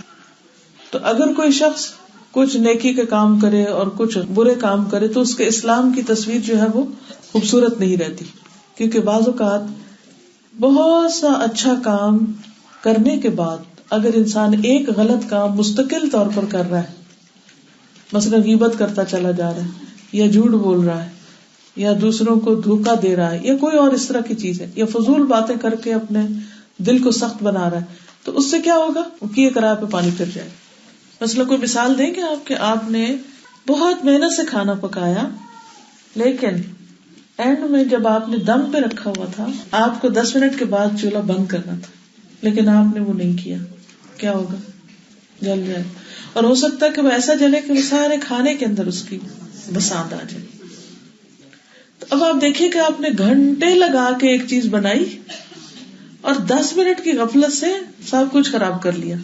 تو بعض لوگ اپنے فرائض ادا کر رہے ہوتے ہیں لیکن اس کے ساتھ کچھ ایسے حرام کام کر رہے ہوتے ہیں یا ایسے شک والے کام کر رہے ہوتے ہیں جس کی وجہ سے فرض بھی صاف کر دیتے ہیں، وہ کیا کرایا بھی برباد کر دیتے ہیں. اب اسے جیسے ڈرامے کی بات ہوئی، تو اب آپ دیکھیے کہ جو ہی آپ ٹیلی ویژن کھولتے ہیں تو بعض اوقات ایسے سین نظر آتے ہیں کہ جن کو دیکھ کے آپ کی آنکھیں یقیناً گناہگار ہوتی ہیں، جن کو سن کے آپ کے کان یقیناً گناہگار ہوتے ہیں، اور اس میں کوئی شک کی بات نہیں ہے. کتنی دفعہ ہم آنکھیں بند کریں گے پھر کھولیں گے، پھر بند کریں گے پھر کھولیں گے، یہ دیکھنا یہ نہیں دیکھنا، ایسی کیا مجبوری ہے؟ کوئی اچھی کتابیں پڑھ لیں، بس عادت ہے نا، یہ سارے کام کاج کر لی، اب اور کچھ کرنے کو نہیں، نماز بھی ادھر ادھر کر کے پڑھ لی، اب بیٹھ کے تو بس ریلیکس کر رہے ہیں. کبھی سوچیں کہ ہمارا ٹیسٹ کیا بن گیا، کس چیز سے ریلیکس کر رہے ہیں؟ جھوٹی کہانیوں سے. اب بعض اوقات وہ کہانیاں بالکل جھوٹی ہوتی ہیں یا اس میں کچھ نہ کچھ جھوٹ کی آمیزش ضرور ہوتی ہے، تو اس کا ہم نے ٹیسٹ ڈیولپ کر لیا. جیسے بچے جنک کا ٹیسٹ ڈیولپ کر لیتے ہیں نا، بسکٹ کھا لی، ٹافی کھا لی ادھر ادھر، تو پھر ان کا کھانا ان کے لیے کتنا مشکل ہوتا ہے. ہمارا نفس اسی طرح ایسی چیزوں کا عادی ہو گیا کہ ہمارے لیے اب کوئی سنجیدہ بات سننا، اچھی بات سننا، کوئی دین کی بات سننا، وہ ہمارے نفس میں بڑی بھاری ہوتی ہے. دیکھیں چند دنوں میں یہ سب کچھ ہو نہیں سکتا. اس وقت اگر امپورٹنٹ چیز جو ہے اس کو آپ سمجھ لیں، زندگی کو مینج کرنا سکھا رہی ہوں ایک طرح سے. جب یہ مینج ہو جائے گی تو انشاءاللہ آپ فائدے کی چیز بھی کر لیں گے. سفر اور گھر میں فرق ہے. وہ جو آپ ظہر اور 2 ظہر اور عصر ملا کے پڑھنے کی بات کر رہے ہیں وہ سفر کے لیے ہے، ٹھیک ہے، یہ حج کے موقع پر ہے، گھر میں نہیں ہے. رائٹ؟ جواب مل گیا؟ آپ ہاں یا نہ کر دینا. جو کچھ بھی ہے، جو کچھ بھی، الا یہ کہ آپریشن ہے جس میں مریض مرنے والا ہے یا آپ بیچ میں نہیں چھوڑ سکتے، وہ ایک حقیقی عذر ہے کیونکہ جان بچانے کا معاملہ ہے. لیکن ان سب کا تو معاملہ نہیں ہے نا اس وقت، وہ تو ایکسیپشنل صورت ہے. جی اب ایک شخص جس نے روز ڈیوٹی کرنی ہے وہ اپنی ڈیوٹی ٹائم پر اپنی جب جاب لے رہا ہو اسی وقت بات کر لے کہ جی یہ میرا فرض ہے، مجھے پورا کرنا ہے، مجھے اس ٹائم کی بریک چاہیے کہ جو ٹائم آپ میری باقی بریک میں سے لے لیں. کہیں نہ کہیں ایڈجسٹمنٹ کی جا سکتی. اصل چیز یہی ہے کہ ہماری زندگی میں موسٹ امپورٹنٹ کیا ہے، موسٹ امپورٹنٹ کیا ہے. اور پھر بعض اوقات جاب بھی ہماری ضرورت نہیں ہوتی، اس کے بغیر بھی ہم کام چلا سکتے ہیں.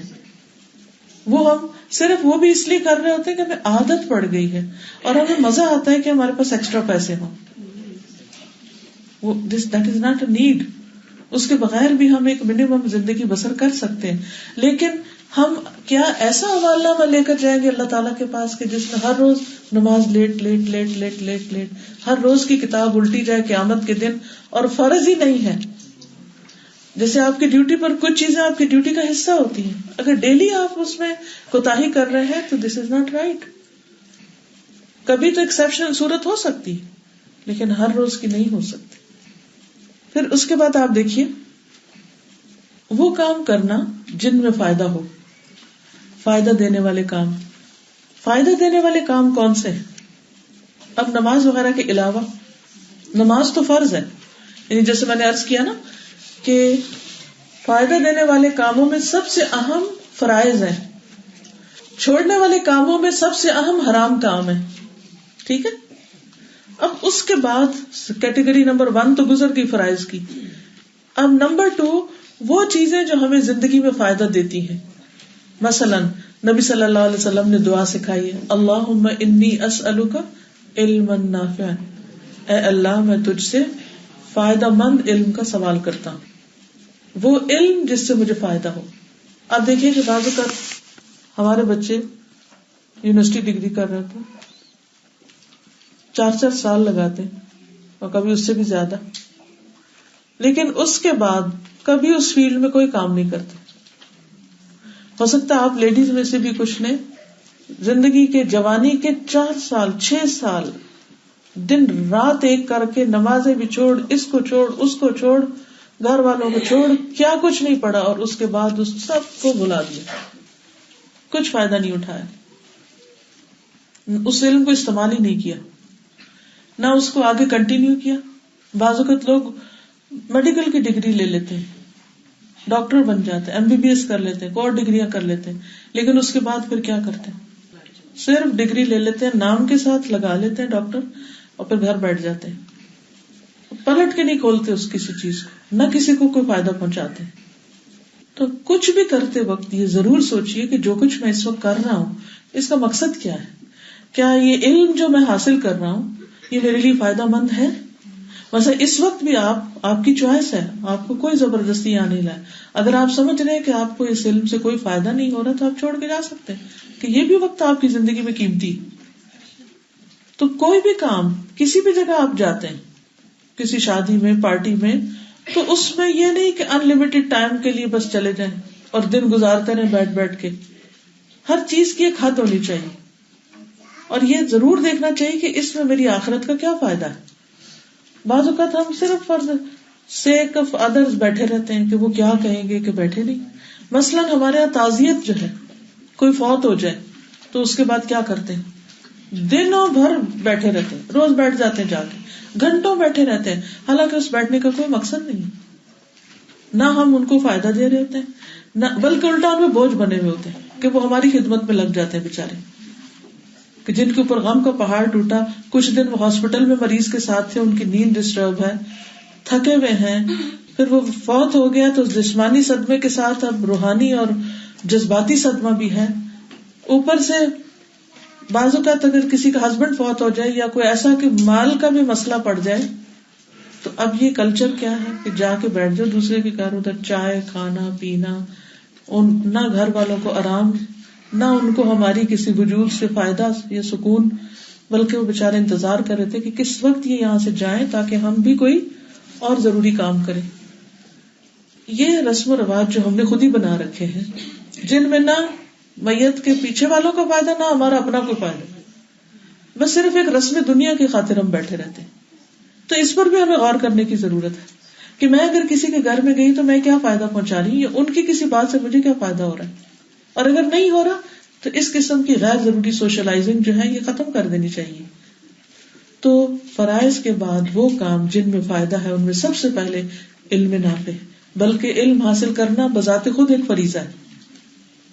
رسول اللہ صلی اللہ علیہ وسلم نے فرمایا، اللہ سے علم نافع کا سوال کرو اور اللہ کی پناہ مانگو، یعنی اللہ سے پناہ طلب کرو، یا اللہ تو اپنی حفاظت میں رکھ ہمیں اس علم سے جس کا کوئی فائدہ نہ ہو، یعنی بیکار باتوں کا.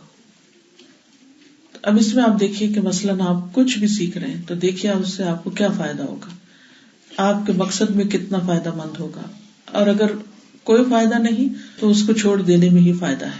پھر اسی طرح یہ ہے کہ فائدہ دو طرح کا ہو سکتا ہے نا، ایک آپ کی آخرت میں فائدہ، ایک آپ کی دنیا میں فائدہ.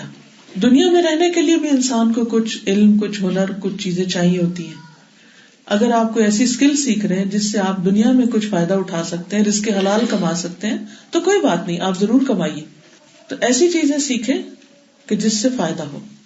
ابو برزہ کہتے ہیں کہ میں نے عرض کیا، اے اللہ کے رسول صلی اللہ علیہ وسلم، مجھے کوئی ایسی چیز سکھا دے جس کے ذریعے مجھے نفع حاصل ہو، جس کے ذریعے مجھے نفع حاصل ہو. آپ نے فرمایا، مسلمانوں کے راستے سے تکلیف دینے والی چیز کو ہٹا دیا کرو. کتنی خوبصورت بات. انہوں نے سوچا کہ پتہ نہیں کتنا بڑا کوئی فلسفہ، کوئی بڑا بھاری کام ہوگا. تو فائدے والا کام کون سا ہے؟ کوئی نہیں دیکھ رہا، مگر آپ دیکھ رہے راستے میں کرسی آ رہی ہے اور اس سے لوگ ٹکرا رہے ہیں، تو تکلیف دینے والی چیز ہے نا، اس کو ہٹا دینا چاہیے. بعض لوگ راستے میں ایسے بیکار کھڑے ہو جاتے ہیں اور لوگوں کا راستہ بلاک کر دیتے ہیں، بعض لوگ غلط جگہ پارکنگ کر دیتے ہیں. تو یہ ساری چیزیں کیا ہیں؟ دوسروں کو تکلیف دے رہی. ہمیں اتنا ویجیلنٹ ہونا چاہیے، اتنا کانشیس ہونا چاہیے کہ ایسی ساری چیزیں جو دوسروں کو نقصان دے، تکلیف دے، وہ ہم خود ہی ہٹائیں کہ یہ یہاں نہیں ہونا چاہیے، یا اس کو کہہ دیں جس نے وہاں رکھی ہے کہ وہ وہاں سے ہٹا لے، اور اس کو مائنڈ بھی نہیں کرنا چاہیے. ابو بکر صدیق سے روایت ہے، انہوں نے رسول اللہ صلی اللہ علیہ وسلم سے عرض کیا کہ مجھے ایسی دعا سکھا دے جسے میں اپنی نماز میں مانگا کروں. تو آپ نے ان کو کیا دعا سکھائی تھی؟ یاد ہے کسی کو؟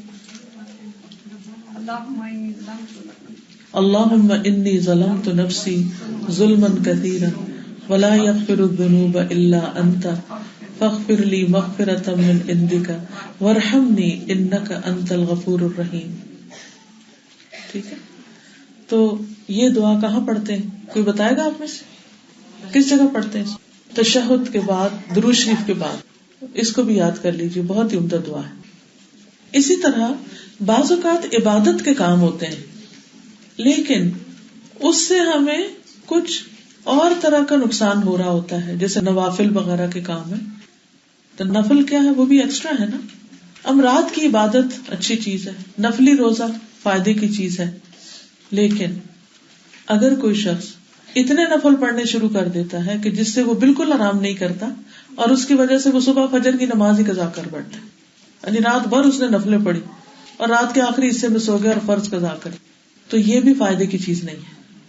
ٹھیک ہے، یعنی نوافل میں بھی اعتدال، اچھے کاموں میں بھی اتنا اعتدال کہ دوسرا کام متاثر نہ ہو جائے. اور یہ بڑا اہم نقطہ ہے سیکھنے کا. مثلا وہ کون سا کام ہو سکتا ہے جو بظاہر عبادت یا نیکی کی کیٹیگری میں آتا ہے لیکن اس سے دوسری چیز متاثر ہو جاتی ہے.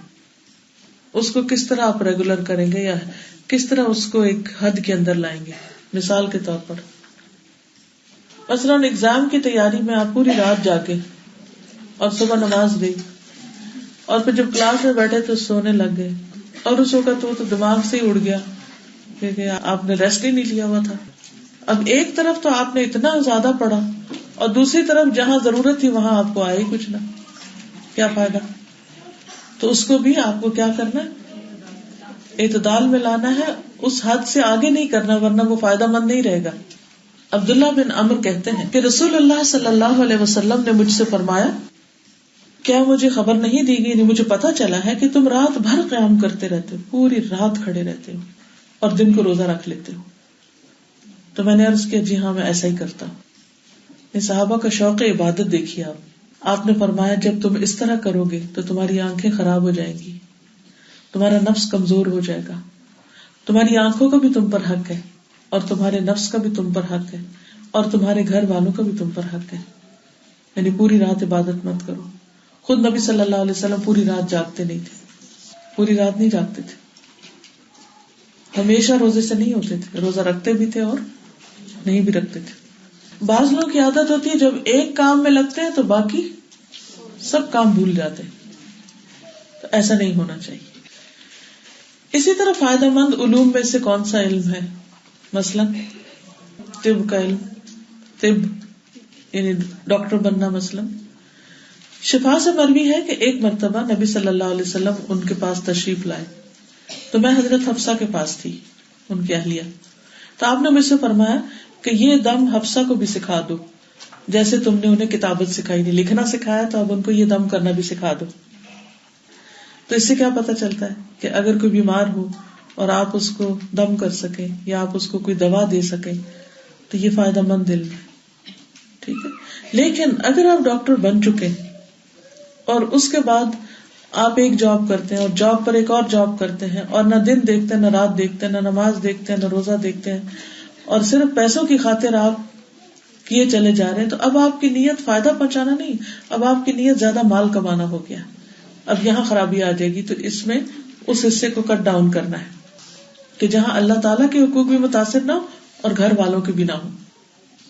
مال میں فائدے کیا کام کر سکتے ہیں، لیکن کوئی بھی کام کرتے وقت نماز نہ قضا ہو یا وہ لیٹ نہ ہو. کیونکہ ہوتا پتہ کیا ہے، ایک کام بہت ہی اچھا ہوتا ہے کیونکہ یہ بہت ہی اچھا آرٹ ہے جو حضرت حفصہ کو حضرت شفا نے لکھنا سکھایا تھا. اور اسلامک آرٹ جو ہے اسلامک کیلیگرافی، اور اللہ نے بعض لوگوں کو بہت زبردست ٹیلنٹ دیا ہوتا ہے اور جو لوگ ویژول ہوتے ہیں وہ جب کسی اچھی لکھی ہوئی آیت کو پڑھتے ہیں تو ایک دم ان کے دل میں اتر جاتی ہے. تو میں نے ایک اسکالر سے سنا تھا کہ انہوں نے کہا تھا کہ آپ آیات کو یا حدیث کو صرف سجانے کے لیے نہیں لکھ سکتے. نہیں، مقصد تو نیت ہے نا کہ اس میں آپ اس لیے لکھ رہے ہیں تاکہ دوسرا پڑھے تو اس کو اسلام سے ان باتوں سے محبت ہو. کیونکہ جس چیز کو آپ جتنے اچھی طرح پریزنٹ کریں گے، جتنی خوبصورتی کے ساتھ وہ لکھی ہوئی ہوگی، تو وہ بھی انسان کی ایک ضرورت ہوتی ہے. اللہ نے کتنا حسن پیدا کیا کائنات کے اندر. حدیث میں آتا ہے ان اللہ جمیل یحب الجمال، اللہ تعالیٰ خوبصورت ہے، خوبصورتی کو پسند کرتا ہے. تو اگر اس کے کلام کو ہم خوبصورت انداز میں لکھتے ہیں تو یہ اللہ تعالیٰ کو پسند ہے. ہاں، یہ صرف یہ کہ اس میں ایسا آرٹ کہ پڑھا ہی نہ جائے لکھا کیا ہے، تو یہ ٹھیک نہیں. میسج کلیئر ہونا چاہیے. ٹھیک ہے.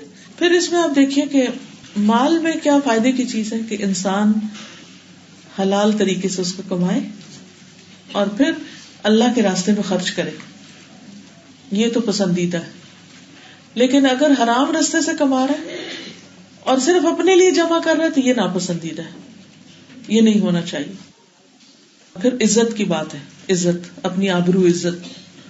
ابو ہریرہ بیان کرتے ہیں کہ رسول اللہ صلی اللہ علیہ وسلم نے فرمایا اپنے مالوں سے اپنی عزتوں کا دفاع کرو، یعنی مال سے عزت کی حفاظت کرو. انہوں نے کہا اللہ کے رسول صلی اللہ علیہ وسلم ہم اپنی عزتوں کو مال کے ذریعے کیسے بچائیں؟ آپ نے فرمایا شاعر کو اور ان آدمیوں کو مال دیا جائے کہ جن کی زبانوں سے تمہیں اپنی عزت کا ڈر ہو. یعنی خاندان کے اندر ایسے لوگ ہیں کہ جو آپ کے بارے میں کچھ نہ کچھ برا بھلا کہتے ہی رہتے ہیں، تو ایسے لوگوں کو چپ کرانے کے لیے بھی کچھ نہ کچھ اگر آپ دیے جاتے ہیں تو یہ بھی مال کو صحیح جگہ پر خرچ کرنا ہے. آپ نے دیکھا کہ آپ کے غریب رشتے دار ہوتے ہیں، آپ ان کی مدد کرتے ہیں اور کبھی نہیں بھی کرتے. جب کرتے ہیں تو وہ خوش رہتے ہیں، اگر نہ کرے تو کیا کرتے ہیں. بعض اوقات آپ کے بارے میں، آپ کے بچوں کے بارے میں غلط قسم کی باتیں کرتے ہیں، کبھی بددعائیں بھی دینے لگتے ہیں. تو ایسی صورت میں انسان ایسی جگہوں پر بھی اگر مال لگاتا ہے تو یہ بھی اہم کاموں میں سے ہے. اگر یہ دینا تو اللہ کی محبت میں چاہیے، لیکن جیسے سورۃ بنی اسرائیل میں آتا ہے نا کہ کبھی نہیں بھی دینے کو ہوتا تو آسان طریقے سے کیا کرو، اعراض کرو. یہاں یہ مراد نہیں ہے اس سے، یعنی ایک اپنی غلطی کو صرف کور کرنے کے لیے. بعض اوقات آپ کی اپنی غلطی نہیں ہوتی لیکن دوسرا صرف اس وجہ سے کہ اس کو آپ کے مال میں سے حصہ نہیں مل رہا ہوتا وہ آپ کے خلاف ہوتا ہے. ٹھیک ہے نا. تو اس جگہ پر یعنی آپ کے بخل کی وجہ سے بعض اوقات دوسرے کو باتیں کرنے کا موقع مل جاتا ہے. تو اب جو بخل ہے اس کو دور کرنا چاہیے اور اس جگہ پر خرچ کر لینا چاہیے. یہاں رشوت دینا مقصد نہیں ہے. سورۃ الفرقان آیت 72 میں آتا ہے، اللہ تعالیٰ فرماتے ہیں والذین لا یشہدون الزور واذا مروا باللغو مروا کراما. جو لوگ جھوٹ میں شریک نہیں ہوتے اور جب بےہودہ کام کے پاس سے گزرتے ہیں تو باعزت طریقے سے گزر جاتے ہیں. یعنی اس میں ہاتھ نہیں ڈالتے کہ بے وجہ خواہ مخواہ کی لڑائی چھیڑ لیں، بلکہ اپنے اخلاق کے ساتھ وہاں سے نگاہیں اجل کر کے گزر جاتے ہیں. ایک اور جگہ پر آتا ہے سورۃ القصص آیت 55 میں وَإِذَا سَمِعُوا اللَّغْوَ أَعْرَضُوا عَنْهُ وَقَالُوا لَنَا أَعْمَالُنَا وَلَكُمْ أَعْمَالُكُمْ سَلَامٌ عَلَيْكُمْ لَا نَبْتَغِي الْجَاهِلِينَ. جب وہ لغو بات سنتے ہیں، بیکار بےہودہ باتیں سنتے ہیں تو اس سے کنارہ کرتے ہیں، یعنی ان کا جواب نہیں دیتے اور کہتے ہیں کہ ہمارے لیے ہمارے اعمال، تمہارے لیے تمہارے اعمال. کیا کہتے ہیں؟ ہمارے لیے ہمارے اعمال، تمہارے لیے تمہارے اعمال، سلام ہے تم پر، ہم جاہلوں کو نہیں چاہتے، یعنی جاہلوں کے ساتھ بحث مباحثہ نہیں کرتے. ٹھیک ہے. تو ہم بات یہ کر رہے تھے کہ انسان کا بے فائدہ چیزوں کو چھوڑ دینا اور اس چیز کو چھوڑ دینا جس کے ساتھ اس کے معاملات، عبادات اور ضروریات کا تعلق نہ ہو، یہ انسان کے اسلام کی اچھائی ہے، خوبصورتی ہے.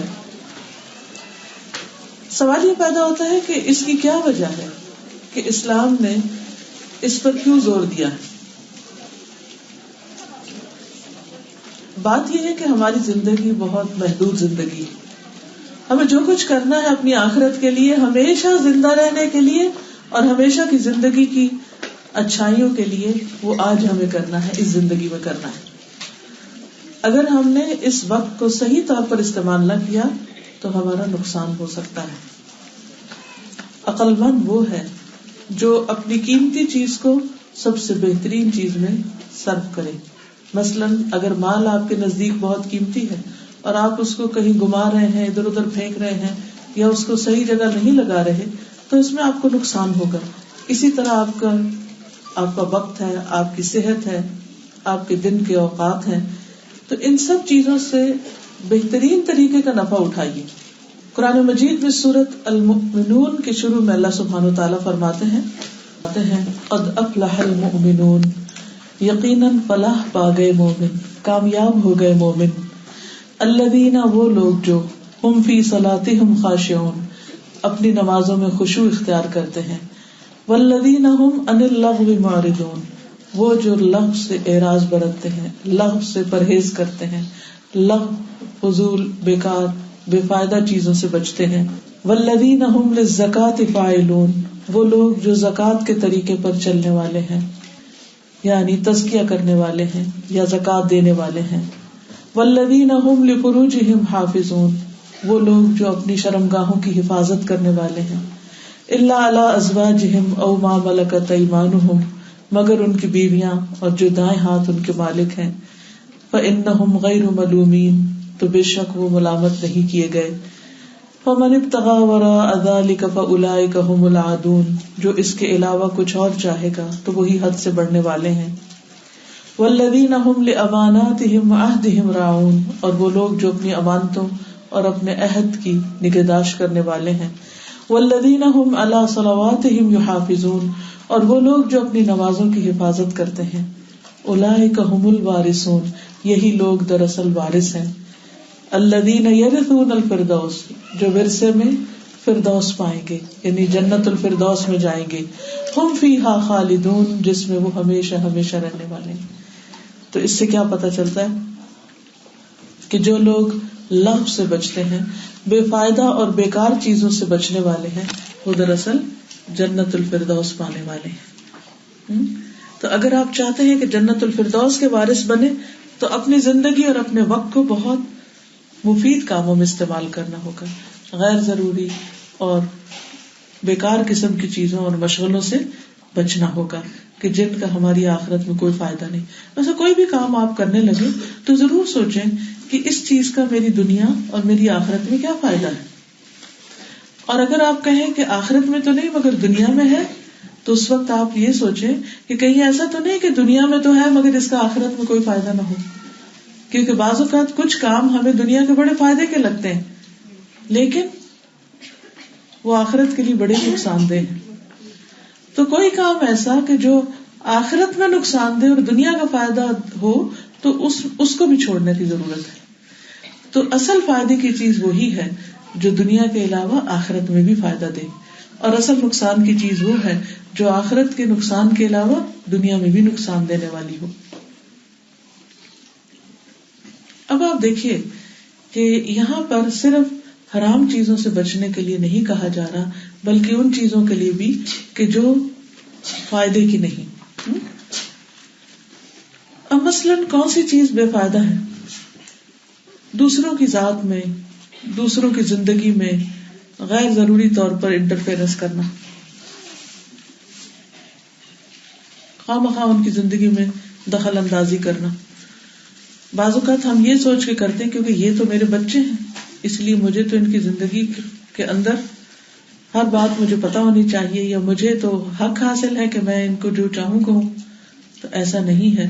اب مثال کے طور پر آپ دیکھیے کہ اگر مثلاً ایک ماں اپنی بیٹی کے گھر جاتی تو دیکھتی ہے کہ بچی کا گھر ذرا معمولی سا ہے اور اس کو وہ راحت اور آرام حاصل نہیں جو اس کو ماں باپ کے گھر تھی، تو ماں کا طرز عمل کیا ہوتا ہے؟ عام طور پر آپ میں سے بھی کئی ایک مائیں بیٹھی ہوئی، اب آپ دیکھیں کہ بعض اوقات وہ صرف دیکھ کے نہیں بلکہ سوال پوچھتی ہے، اچھا یہ بتاؤ ہر مہینے تمہارا میاں کیا دیتا ہے تمہیں، تمہارا جیب خرچ کتنا ہے، تم لوگوں نے ہالیڈیز پہ کب جانا ہے، تم لوگوں نے اس چیز کا کیا سوچا ہے کہ بچے کو کہاں داخل کرانا ہے، کس یونیورسٹی میں بھیجنا ہے، وغیرہ وغیرہ۔ اب ان سب باتوں کا جواب بعض اوقات بیوی کے پاس نہیں ہوتا، بیٹی کے پاس نہیں ہوتا کہ وہ ماں کو کچھ بتا سکے، کیونکہ وہ گھر کے راز ہوتے ہیں بعض اوقات، اور میاں بیوی کے درمیان سیٹلمنٹ ہوئی بھی ہوتی۔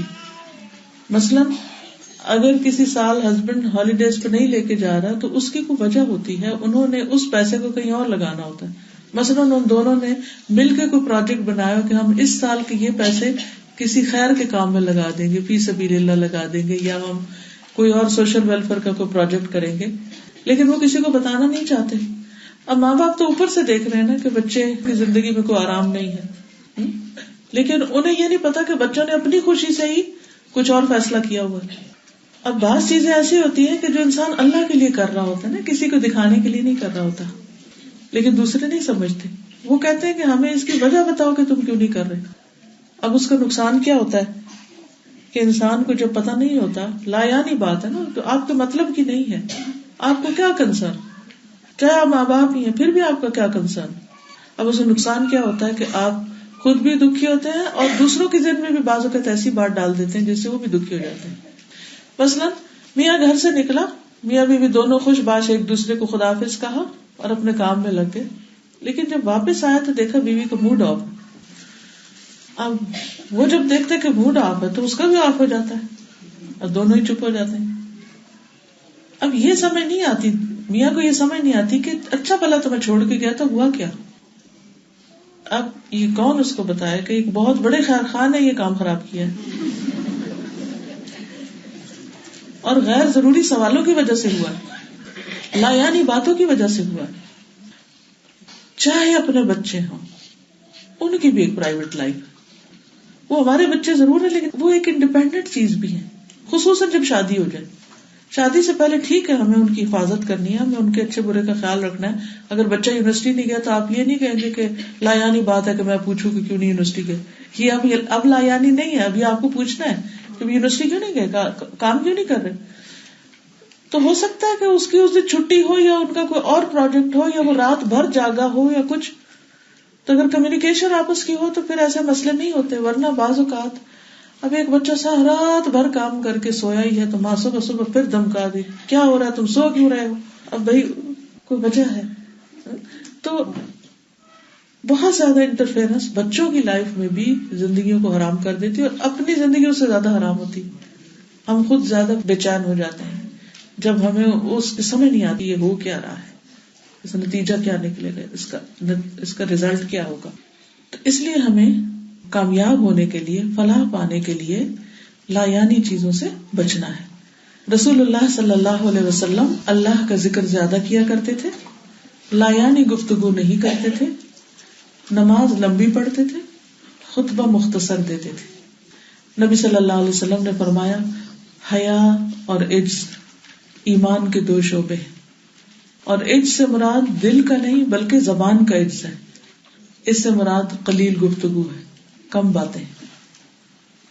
بہت زیادہ باتیں کرنے کا بعض اوقات مقصد کیا ہوتا ہے، اپنے شو آف کرنا یا اپنی کچھ نیکیوں کو ظاہر کرنا یا اپنی قابلیت ظاہر کرنا.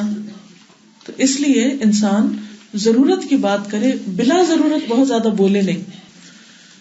پھر اسی طرح یہ ہے کہ جیسے پہلے بھی کہا گیا کہ ایمان کا تقاضا کیا ہے کہ اچھی بات کرے ورنہ خاموش رہے. جہاں تک باتوں کا تعلق ہے تو اس میں آپ دیکھیے کہ رسول اللہ صلی اللہ علیہ وسلم نے فرمایا کسی آدمی کا ایمان درست نہیں ہوتا جب تک کہ اس کا دل درست نہ ہو، اور اس کا دل درست نہیں ہوتا جب تک کہ اس کی زبان درست نہ ہو جائے. اور آپ نے دیکھا ہوگا کہ اکثر دل کی خرابی یا دل میں بے چینی کس وجہ سے ہوتی ہے، جب آپ کی زبان سے کوئی فضول بات نکلتی ہے. بعض اوقات آپ 100 اچھی باتیں کرتے ہیں، ایک بیکار بات کرتے ہیں تو وہ 100 اچھی کا اثر نہیں ہوتا، اس ایک بیکار چیز جو ہے نا وہ آپ کے دل پہ ایک بوجھ ڈال دیتی ہے. رسول اللہ صلی اللہ علیہ وسلم نے فرمایا جس کی زبان اور ہاتھ سے دوسرے مسلمان محفوظ رہے اس شخص کا اسلام سب سے بہتر ہے. یہ آپ نے ایک سوال کے جواب میں فرمایا تھا. ابو موسیٰ کہتے ہیں کہ میں نے عرض کیا تھا اے اللہ کے رسول صلی اللہ علیہ وسلم سب سے اچھا اسلام کس کا ہے؟ تو اس وقت آپ نے فرمایا تھا کہ جس کی زبان اور ہاتھ سے دوسرے امن میں رہے، یعنی ان کو کوئی تکلیف نہ پہنچے. رسول اللہ صلی اللہ علیہ وسلم نے یہ بھی فرمایا کہ ایک نماز کے بعد دوسری نماز کہ ان دونوں کے درمیان کوئی لغو نہ ہو، علیین میں اندراج کا باعث ہے. یعنی ایسے شخص کا نامہ اعمال علیین میں ہوگا کہ جس کے ایک نماز کے بعد دوسری نماز کے بیچ میں کوئی لغو فضول چیزیں نہیں ہیں، بیکار باتیں نہیں ہیں. رسول اللہ صلی اللہ علیہ وسلم نے فرمایا جو خاموش رہا نجات پا گیا، کیونکہ جب وہ بہت باتیں نہیں کرے گا تو اس میں سے پھر نہ جھوٹ ہوگا اور نہ ہی کوئی اور بد زبانی وغیرہ. اس حدیث سے یہ بھی پتہ چلتا ہے کہ بعض کام کرنے سے فائدہ ہوتا ہے اور بعض کام نہ کرنے کا بھی فائدہ ہوتا ہے. یہ بڑی اہم بات پتہ چلی، کیونکہ ہر وقت صرف کرنا ہی فائدہ نہیں دیتا. بعض اوقات کچھ نہ کرنا بھی فائدے کا ہوتا ہے، اور خاص طور پر وہ چیزیں جو ہارمفل ہوں. رسول اللہ صلی اللہ علیہ وسلم نے فرمایا مہاجر وہ ہے، یعنی ہجرت اس کی ہے جو اللہ تعالیٰ کی منع کی ہوئی چیزوں کو چھوڑ دے. جن چیزوں سے روکا ان کو رک جائے تو اس کو ہجرت کا ثواب ہوگا. رسول اللہ صلی اللہ علیہ وسلم نے فرمایا میں ذمہ دار ہوں ایک محل کا جنت کے ایک کنارے میں اس شخص کے لیے جو جھگڑا چھوڑ دے اگرچہ حق پر ہو. کیونکہ جھگڑے میں بھی پھر بہت سی ایسی چیزیں شروع ہو جاتی ہیں کہ جو انسان کے لیے ناگوار ہوتی ہیں، اس کے اخلاق کے لیے، اس کے معاملے کے لیے. اور جنت کے درمیان میں محل کا ذمہ دار ہوں اس شخص کے لیے جو جھوٹ چھوڑ دے، خواہ مذاق میں ہو. یعنی جو شخص جھوٹ کو بالکل چھوڑ دیتا ہے اس کے لیے جنت کے عین سینٹر میں بہترین گھر کے ذمہ دار ہیں آپ. اور جنت کی اعلیٰ منزلوں میں ایک محل کا ذمہ دار ہوں اس شخص کے لیے جو اپنا اخلاق اچھا کر لے. کتنا ضروری ہے یہ. اگر ہم واقعی ٹاپ آف دا ورلڈ اپنا گھر چاہتے ہیں تو اس کے لیے پھر کرنے کا کام کیا ہے کہ اپنی شخصیت اور اپنی پرسنالٹی کے اوپر اپنے اوپر ورک کریں. ہم بعضوں کا دوسروں پہ ورک کرتے رہتے ہیں لیکن اپنے اخلاق کو بھول جاتے ہیں، اپنی غلطیاں ہمیں نظر نہیں آتی.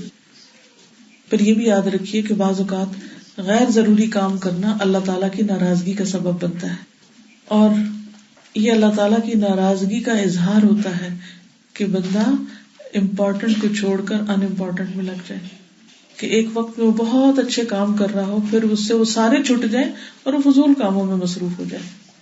یہ دنیا میں اللہ تعالیٰ کی ناراضگی کا ذریعہ ہے، یعنی کہ اس کا مینیفیسٹیشن ہے. نبی صلی اللہ علیہ وسلم نے فرمایا اللہ تعالیٰ فرماتے ہیں اے ابن آدم تم اپنے آپ کو میری عبادت کے لیے فارغ کر لو، میں تمہارے دل کو بے نیازی سے بھر دوں گا، کسی کی پرواہ نہیں رہے گی کہ کس نے کیا کہا مجھے، اور تمہارا فقر دور کر دوں گا، تمہاری محتاجی یعنی جس چیز کی تمہاری زندگی میں کمی ہے وہ دور کر دوں گا. لیکن اگر تم ایسا نہیں کرو گے، یعنی میری عبادت کے لیے وقت نہیں نکالو گے، تو میں تمہارے دونوں ہاتھ کام میں مشغول کر دوں گا، تمہیں مصروف کر دوں گا، اور اس کے باوجود تمہارا فقر دور نہیں کروں گا، محتاجی دور نہیں ہوگی. اس لیے جو کام کرنے کے ہیں، پرائرٹی کے ہیں، فرض درجے کے ہیں، ان کو کر لینے سے ہی انسان کی باقی کمیاں اور ضروریات پوری ہوتی ہیں. بعض اوقات ہم اپنے کام کرتے کرتے فراز چھوڑ بیٹھتے ہیں. رسول اللہ صلی اللہ علیہ وسلم نے فرمایا جس شخص کا مقصد اور حرص دنیا ہو اور وہی اس کا ہدف بن جائے، یعنی ہر وقت اس کے سامنے دنیا ہی دنیا اور اس کا لالچ، وہ اسی کی نیت کرتا ہو تو اللہ تعالیٰ اس کی آنکھوں کے سامنے اس کا فقر و فاقہ کر دیتے ہیں، اس پر اس کے معاملات بکھیر دیتے ہیں، یعنی کوئی چیز اس کے کنٹرول میں نہیں رہتی، ہر چیز ہی بگڑ جاتی ہے اس کی، اور اس کو اس سے اتنا ہی ملتا ہے جو اس کے لیے لکھ دیا گیا ہے. یعنی اگر ہر وقت بھی دنیا کی لالچ کر رہا ہے تو ملنا اتنا ہی ہے جو اس کے لیے ہے. اور جس شخص کا مقصد اور حرص آخرت ہو کہ وہاں میں نے کچھ کمانا ہے اور وہی اس کا ٹارگٹ ہو، یعنی اس کے سامنے ہر وقت آخرت ہو اور وہ اسی کی نیت کرتا ہو، تو اللہ تعالیٰ اس کے دل میں غنا ڈال دیتے ہیں، یعنی بے پرواہی ڈال دیتے ہیں، اور اس کے معاملات کو اللہ تعالیٰ یکجا کر دیتے ہیں. وہ شخص پھر زندگی میں فوکس ہو جاتا ہے، اسے ہر وقت اپنی حاجتوں کے لیے بھاگنا نہیں پڑتا، اور دنیا اس کے پاس ذلیل اور مطیع ہو کر آتی ہے. تو اب ہم دیکھ لیں کہ ہمارے حال کیا ہیں، ہمارے کتنے کام سیدھے ہیں اور کتنے بگڑے ہوئے ہیں، اور کیوں بگڑے ہوئے ہیں. ہماری نیت اور ہمارا خیال اور ہمارا مقصد کیا ہے اس دنیا میں. جو کچھ بھی ہم کر رہے ہیں صرف دنیا ہی بناتے جانا، حالانکہ ہم سب عقل مند ہیں، ہمیں پھر بھی سمجھ نہیں آتی کہ تھوڑے دن کے بعد یہ سب چھوٹ جانا ہے ہم سے، پھر بھی ہم اسی پر زیادہ فوکس کیے ہوئے ہوتے ہیں. پھر غیر اہم کاموں میں مشغولیت جو ہے یہ بدترین امتیوں کی نشانی ہے.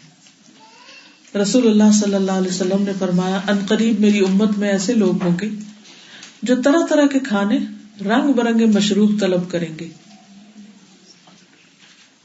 طرح طرح کے کپڑے پہنیں گے اور گفتگو میں بے احتیاطی کریں گے، بولتے وقت بالکل نہیں سوچیں گے کہ کس وقت کیا بولنا اور کیا بول رہے ہیں. اور طرح طرح کی سواریوں پر سوار ہوں گے، یعنی گاڑیوں کے نئے ماڈل روز ان کی نظر میں ہوں گے.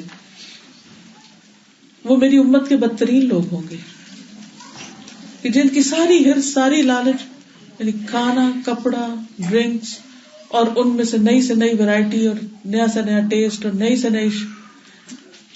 اصل اگر دیکھا جائے تو ہم بعض اوقات کہتے ہیں نا کہ ہمارے خرچے پورے نہیں ہوتے اس لیے ہمیں جاب کرنی ہے. سوچا جائے کہ وہ خرچے کیا ہوتے ہیں، کیا وہ نیڈز ہوتی ہیں یا وانٹس ہوتی ہیں، ڈیزائرز ہوتی ہیں؟ اصل ہماری وانٹس ہوتی ہیں جی، کہ یہ بھی مل جائے، یہ بھی مل جائے، یہ بھی ٹرائی کر لیں، وہ بھی ٹرائی کر لیں، اور اسی ٹرائل میں ہی زندگی ختم ہو کے رہ گئی. جہاں کوئی اچھی چیز دیکھی بس اس کو اچیو کرنے کے لیے بھاگنا دوڑنا شروع کر دیا. جب وہ اچیو کر لی تو پھر اس سے اوپر کی اچیو کرنے کے، حالانکہ جو اس وقت پاس ہے اس سے بھی کام چل رہا ہے لیکن اس پہ راضی نہیں. تو ڈفرنٹ ڈائریکشن میں بھاگ رہے ہیں، زندگی کا کوئی فوکس نہیں ہے، کوئی مقصد نہیں ہے. نتیجہ کیا ہوتا ہے؟ انسان کہیں کا بھی نہیں ہوتا، نہ گھر کا نہ گھاٹ کا، نہ دنیا کا نہ آخرت کا، نہ دنیا ہی صحیح بنی اور نہ آخرت. تو اس لیے ہمیں یہ ضرور دیکھنا ہے کہ اگر ہماری زندگی کی بنیادی ضروریات پوری ہو رہی ہیں تو اس کے بعد جو ہمارے پاس وقت ہے اسے ہم اپنی آخرت کے بنانے کے لیے لگائیں. اسی طرح نبی صلی اللہ علیہ وسلم نے یہ بھی فرمایا کہ تکلف کرنے والے جو اپنے قول و فعل میں حد پھلانگ دیتے ہیں وہ ہلاک ہو گئے. یعنی ایسی باتوں میں کھود کرید کرنا جن سے کوئی مطلب نہیں، یا بہت مصنوعی طریقے سے گفتگو کرنا، اور بہت ایگزیجریشن کرنا، اور چھوٹی سی چیز کو بہت بڑا بنا کے دکھانا، اور بال کی کھال اتارنا. رسول اللہ صلی اللہ علیہ وسلم نے یہ بھی فرمایا فحش گوئی، یعنی جیسے گالی گلوچ دینا، بے حیائی کی باتیں کرنا اور زیادہ باتیں کرنا نفاق کے شعبے، یعنی اس سے منافقت پھوٹتی. فحش گفتگو میں گالی گلوچ بھی آتا ہے، گندے لفظ کا استعمال، بے حیائی بے شرمی کی باتیں، اور اس کے ساتھ ساتھ بہت زیادہ باتیں کرنا اور وقت بولتے چلے جانا بغیر سوچے سمجھے. اس سے کیا ہوتا ہے کہ انسان کے دل کے اندر پھر ایک بے حسی سی آ جاتی ہے، ہارٹ جو ہے وہ ہارڈ ہو جاتا ہے. پھر انسان کا دل نماز میں نہیں لگتا، نماز میں توجہ نہیں ہوتی، دین کی مجلس میں نہیں لگتا، اچھی سنجیدہ چیزوں میں نہیں لگتا. بعض اوقات کیا ہوتا ہے، چھوٹی سی بات ہوتی ہے اس کو اتنا لمبا کر دیتے ہیں، اتنا بڑھا دیتے ہیں، اس پہ جھگڑا ختم ہی نہیں کرتے، بیکار کی بحث. اچھا مثلاً کبھی کوئی بھول کے کہہ دیتا نا کہ اچھا یہ جو مثلاً یہ فون ہے نا یہ فلاں اسٹور سے لیا تھا. دوسرا شخص پاس بیٹھا تھا، نہیں آپ کو یاد نہیں، آپ نے وہاں سے لیا تھا. یاد ہے وہ جس دن ہم گاڑی پہ بیٹھ کر گئے تھے تو پھر بارش بھی ہو رہی تھی، تو پھر اس کے بعد ہم نے اس طرح کیا تھا، وہ اترے تھے اور پھر چھتری کھولی تھی اور پھر ہم. اللہ اکبر، یہ کون سی بڑی فائدہ مند معلومات ہے کہ ہم دوسرے شخص کی بات کاٹ کے اور پھر ایک غیر ضروری لامتنائی قصہ شروع کر دیں. پھر وہ اس میں سے بیچ میں کوئی دوسرا بات کاٹ دیتا، نہیں تم یہ بھول رہے ہو، یہ تھا اس دن ہم نے یہ بھی کھایا تھا، اور تیسرا اس میں کہنا شروع کر دیتا نہیں وہ کھانا مزے کا نہیں تھا. اب آپ دیکھیں کہ اس طرح کی جب ہم گفتگو کریں گے تو اللہ کا ذکر کب ہوگا، کوئی نصیحت کی بات کب کریں گے، کوئی خیر کی کوئی کام کی بات کب ہوگی. اور بعض اوقات چھوٹی سی چیز میں اتنی جرا کہتے نا کھاڑا چھڈنا ہی نہ، کسی چیز کے پیچھے ہی پڑ جانا، جھگڑا نہ چھوڑنا.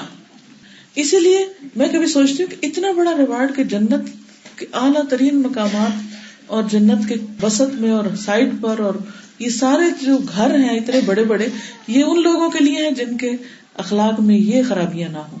وہ ڈیزرو کرتے ہیں وہاں اونچا مقام، کیونکہ وہ ظاہر ہے کہ فضول باتیں چھوڑ کر بہت امپورٹنٹ چیزوں میں اپنا وقت لگا رہے ہوں گے. تو جو لوگ بھی دنیا میں بھی فوکسڈ ہوتے ہیں، اپنی زندگی کے مقصد کو پا رہے ہوتے ہیں، پھر ان کے لیے ایسی چیزیں امپورٹنٹ نہیں ہوتی کہ انہوں نے کیا کھایا، کیا پہنا، کس کے گھر گئے، کب گئے، کیا کیا کیا نہیں کیا. دس از ناٹ امپورٹنٹ. اس سے زیادہ امپورٹنٹ چیزیں بھی ہوتی ہیں جو کرنے کی ہوتی ہیں. ایک اور حدیث ہے، حضرت جابر سے روایت ہے، رسول اللہ صلی اللہ علیہ وسلم نے فرمایا قیامت کے دن میرے نزدیک تم میں سے سب سے زیادہ محبوب اور قریب بیٹھنے والے لوگ. دیکھیے کس کی خواہش نہیں ہوگی کہ نبی صلی اللہ علیہ وسلم کے قریب ہوں. تو سب سے زیادہ قریب بیٹھنے والے لوگ وہ ہیں جو بہترین اخلاق والے ہیں، اور سب سے زیادہ ناپسندیدہ اور دور رہنے والے لوگ وہ ہیں جو زیادہ باتیں کرنے والے، بلا سوچے سمجھے، بغیر احتیاط کے بولنے والے اور تکبر کرنے والے. بہت دور ہوں گے وہ. اور قریب ترین کون ہوں گے؟ جن کے اخلاق اچھے ہوں گے. اگر وہ کام کی بات ہو پھر تو ٹھیک ہے، جس سے کسی کو فائدہ پہنچ رہا ہو. میں کچھ سوالوں کے جواب دے دیتی ہوں، ٹھیک ہے؟ ماشاءاللہ جس کوانٹٹی پہ آپ نے سوال کیے ہیں اس سے پتہ چلتا ہے کہ آپ لوگ سیکھنے کے بہت شوقین ہیں. کسی نے سوال کیا ہے، وقت میں برکت کیسے حاصل کی جائے؟ کچھ کرنا چاہتی ہوں، وقت کی کمی محسوس ہوتی. دعا کے علاوہ کیا کیا جائے؟ آپ خود ہی اپنا جائزہ لے لیں کہ کیا کیا امپورٹنٹ کیا آپ نے اور کہاں آپ کا وقت ضائع ہوا، یعنی اپنا حساب کرنے کے لیے. اور پھر آپ یہ دیکھیں کہ کون سے کام آپ کے چھوٹ گئے، آپ نے کیے ہی نہیں جو کرنے تھے، تو آپ وہ کہاں لگا لیں گے اگلے دن کے لیے جہاں آپ نے غیر ضروری کام کیے. نیکسٹ ڈے آپ امپورٹنٹ کام جو پچھلے دن چھوٹ گئے تھے اس جگہ آپ وہاں وہ فٹ کر لیں گے. اس سے آپ کو بہت ہیلپ ہوگی. یہ ایکٹیویٹی میں اپنے اسٹوڈنٹ سے کرواتی ہوتی ہوں اور ان کو اپنا ٹائم اور مینج کرنا آتا ہے. تو اس طریقے پر آپ بھی اپنے زیادہ امپورٹنٹ کام لے آئیں گے. تو ہم بات یہ کر رہے تھے کہ اگر کوئی شخص حضور صلی اللہ علیہ وسلم کے ساتھ قریب رہنا چاہتا ہے قیامت کے دن، تو اس کے لیے کیا ضروری ہے کہ وہ غیر ضروری باتوں سے بچے، بہت زیادہ باتیں کرنے سے بچے، بلا سوچے سمجھے باتیں کرنے سے بچے، بغیر احتیاط کے باتیں کرنے سے بچے. تو بات یہ ہو رہی تھی کہ بعض لوگ کہتے ہیں کہ اچھا اخلاق کیا ہے؟ زیادہ باتیں کرنا. ٹھیک ہے، بات زیادہ یا کم کی نہیں ہو رہی، اصل بات یہ ہو رہی ہے کہ جو بات ہم کر رہے ہیں وہ کتنی فائدہ مند ہے اور اس کا نقصان کیا ہے. اگر آپ احتیاط سے بول رہے ہیں اور ضرورتاً بول رہے ہیں تو بہت اچھا ہے، لیکن اگر آپ بے احتیاطی کر رہے ہیں گفتگو کے اندر تو وہ آپ کے لیے نقصان دہ ہے. بے احتیاطی کا مطلب کیا ہے کہ جو مثلاً کسی کے بارے میں آپ وہ بات کہہ رہے ہیں جو اس میں ہے ہی نہیں، یا کسی کے یعنی چاہے اچھی چاہے بری. مثلاً ایک شخص آپ اس کی اتنی تعریف کر رہے ہیں حالانکہ وہ اس کے قابل نہیں، تو یہ بھی جھوٹ ہو جائے گا. جو بیکار باتیں ہوتی ہیں نا، جس کا کوئی فائدہ نہیں ہوتا، چاہے اس کو سن کے کوئی ہنس ہی رہا ہو، وہ بھی فائدہ مند نہیں. تو اچھا اخلاق صرف جھوٹ ملوٹ سے یا اوٹ پٹانگ باتوں سے کسی کو خوش کرنا نہیں ہوتا، یا مبالغہ آرائی کر کے یا ایگزیجریشن کر کے نہیں، اس میں بھی احتیاط برتنی چاہیے. اسی طرح کبھی جو بے مقصد گفتگو ہوتی ہے وہ کسی کی غیبت بن جاتی، بیک بائٹنگ ہو جاتی. معاذ بن جبل سے روایت ہے کہ انہوں نے رسول اللہ صلی اللہ علیہ وسلم کے پاس ایک آدمی کا ذکر کیا اور کہنے لگے، جب تک اسے کھلایا نہ جائے وہ کھاتا نہیں، جب تک اسے سوار نہ کیا جائے وہ سوار نہیں ہوتا. نبی صلی اللہ علیہ وسلم نے فرمایا، تم نے اس کی غیبت کی ہے. یعنی ایسا ہوتا ہے نا، ہم تبصرہ کرتے رہتے ہیں، فلاں تو ایسا ہے، وہ تو کھانے لگے تو اٹھتا ہی نہیں ہے، اور بیٹھ جائے تو کھڑا نہیں ہوتا، کھڑا ہو جائے تو بیٹھتا نہیں. ایسے بعض اوقات ہم اپنے بچوں پہ تبصرے کر رہے ہوتے ہیں. تو یہ تبصرے بھی فضول ہے، اس قسم کے تبصرے نہیں کرنے چاہیے. ہاں، اگر آپ کو کوئی بچے سے مسئلہ ہو رہا ہے اور آپ حل چاہتے ہیں تو آپ بتا سکتے ہیں کہ اس مسئلے کا حل کیا ہے، کہ اگر کوئی ایسا کرے تو پھر کیا کرنا چاہیے مجھے بحیثیت ماں. مثلا بچہ میرا کھاتا نہیں، یا یہ کہ بچہ جو ہے وہ رات کے وقت بہت روتا ہے تو مجھے کیا کرنا چاہیے. اب آپ غیبت نہیں کر رہے، مثلا ڈاکٹر کو بتا رہے ہیں یا اپنی مدر کو بتا رہے ہیں، یا کسی ایسے انسان کو کہ جہاں سے آپ کو کوئی سولوشن ملنا ہے. لیکن اگر آپ بس صرف شیئرنگ کے لیے کہ یا اپنی فرسٹریشن دور کرنے کے لیے کہ میرا بچہ ایسا کرتا ہے وہ ایسا کرتا ہے، تو اس چیز سے پرہیز کرنا چاہیے. تو جب آپ کے سامنے اس طرح کی بات ہوئی تو آپ نے فرمایا، تم نے اس کی غیبت کی. صحابہ نے کہا، اے اللہ کے رسول صلی اللہ علیہ وسلم، ہم نے تو وہی بیان کیا ہے جو اس میں ہے، وہ تو اس کے اندر ہے، ہم کوئی جھوٹ نہیں بول رہے. آپ نے فرمایا، یہی تو غیبت ہے، کہ غیبت یہی ہے کہ تم اپنے بھائی کی اس بات کا ذکر کرو جو اس کے اندر ہے، لیکن اگر اس کے سامنے کرو تو اس کو بری لگے گی. اگر یہ معیار ہمیں یاد رہے تو ہم کتنی باتیں چھوڑ دیں.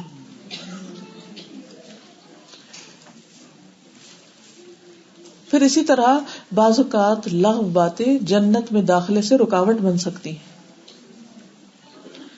بہت ہی زبردست حدیث ہے، سلسلہ صحیحہ کی، کعب بن عجرہ کہتے ہیں کہ نبی صلی اللہ علیہ وسلم نے کعب کو اپنی مجلس میں نہیں پایا. روز آتے ہوں گے، نہیں دیکھے گئے. تو آپ نے ان کے بارے میں پوچھا کہ وہ کہاں ہیں، تو صحابہ نے بتایا کہ وہ بیمار ہیں. تو آپ پیدل ہی مسجد سے نکل گئے کہ ان کی عادت کر سکے. جب آپ صلی اللہ علیہ وسلم داخل ہوئے تو آپ نے فرمایا اے کعب خوش ہو جاؤ، گڈ نیوز. تو ان کی ماں نے کہا کعب تمہیں جنت کی مبارک ہو، یعنی اپنے پاس سے انٹرپریٹ کر لیا نا. آپ نے فرمایا یہ اللہ پہ قسم چڑھانے والی عورت کون ہے، یہ کیسے تم نے کہہ دی، یہ تو اللہ کا فیصلہ نا کس کو جنت میں ڈالے اور کس کو نہیں. تو انہوں نے کہا اللہ کے رسول صلی اللہ علیہ وسلم یہ میری ماں ہے. آپ نے فرمایا اے ام کعب تمہیں کیا معلوم شاید کعب نے کوئی بے مقصد بات کہی ہو یا کسی ایسی چیز سے روکا ہو جس کا اس کو فائدہ نہ ہو، یعنی معمولی چیز دینے سے انکار کیا ہو تو وہ اس کے جنت میں جانے میں رکاوٹ بن جائے. کیسے کہہ سکتے ہو کہ وہ ضرور جنت میں جائے گا؟ تو خوشخبری کس بات کی آپ دینے لگے؟ تبھی تو آپ نے خوشخبری دی، آپ آگے بتایا ہی نہیں. بعض اوقات ایسا ہوتا ہے نا، کوئی شخص ہمیں ایک بات بتانے لگتا ہے تو ہم اس کی بات کو ادھر سے اچک کے کچھ اور کر لیتے. اب نبی صلی اللہ علیہ وسلم نے فرمایا خوشخبری ہو، تو ماں نے کہا یہ تو ضرور جنت کی بات، کیونکہ بعض اوقات ہم صرف جو خود سوچ رہے ہوتے ہیں یا ایزیوم کر رہے ہوتے ہیں وہ بات آگے سے کر دیتے ہیں نا. تو کسی کے بارے میں ہم جنت کا فیصلہ یا جہنم کا بھی دونوں ہی نہیں کر سکتے، اس لیے گفتگو میں محتاط ہونا بہت ضروری ہے. پھر اسی طرح یہ ہے کہ کسی کے خلاف بھڑکانے والی بات، مثلا دو لوگوں میں آپس میں بڑی دوستی ہے، ان کو بڑے اچھے ٹرمز ہیں، تو ہمیں اچھا نہیں لگتا کہ یہ کیوں ان کی آپس میں بڑی محبت ہو گئی اور یہ تو ہر چیز کٹھے کرنے لگے اور انہوں نے مجھے تو آؤٹ ہی کر دیا وغیرہ وغیرہ. ایسی چیزیں ہوتی ہیں تعلقات میں، خاندانوں میں ہوتی ہیں، دوستوں میں ہوتی ہیں. اور خصوصاً شوہر بیوی کے درمیان کی محبت بعض اوقات لوگوں کو پسند نہیں آتی. رسول اللہ صلی اللہ علیہ وسلم نے فرمایا وہ شخص ہم میں سے نہیں جو کسی عورت کو اس کے شوہر کے خلاف بہکائے. وہ ہم میں سے نہیں جو کسی عورت کو اس کے شوہر کے خلاف بہکائے یا غلام کو اس کے مالک کے خلاف کر دے. یعنی کسی کے سروینٹس کو یا کسی کے یہاں کوئی کام کرتا ہے، کوئی ڈرائیور ہے یا کوئی اور ہے، تو اس کے ساتھ ایسی باتیں کی جائیں کہ تمہیں کیا اتنی تھوڑی تنخواہ ملتی ہے، یہ تمہارے ساتھ تو بڑا ظلم ہو رہا ہے، اور اس طرح وہ اس کو اپنے مالک سے بدظن کر دے. اور وہ غصے میں آ کے وہ جاب ہی چھوڑ دے، وہ کام ہی چھوڑ دے، نہ وہ کہیں اور جاب ملے، ادھر ان کا مسئلہ کھڑا ہو جائے، اور جس نے یہ فتنہ کھڑا کیا اس کو کیا حاصل ہوا؟ کچھ بھی نہیں. جب گفتگو کریں تو سوچ سمجھ کے کرنی چاہیے کہ ہماری اس گفتگو سے کسی کی زندگی میں کوئی پازیٹیو چینج آئے گا یا کسی کی زندگی اور مصیبت میں ڈال دیں گے ہم. یعنی بچوں کو بھی ایڈوائس دیں تو یہ ضرور سوچیں کہ اس سے ان کی زندگی کی کوالٹی بہتر ہوگی یا اور خراب ہوگی. کسی دوست کو مشورہ دیں تو اس وقت بھی. تو ہر وہ بات فضول ہے جس میں دنیا اور آخرت کا فائدہ کوئی نہیں. پھر اسی طرح دوسروں کے معاملات کی ٹو رکھنا، اس سے بھی ہمارا کوئی مطلب نہیں ہوتا.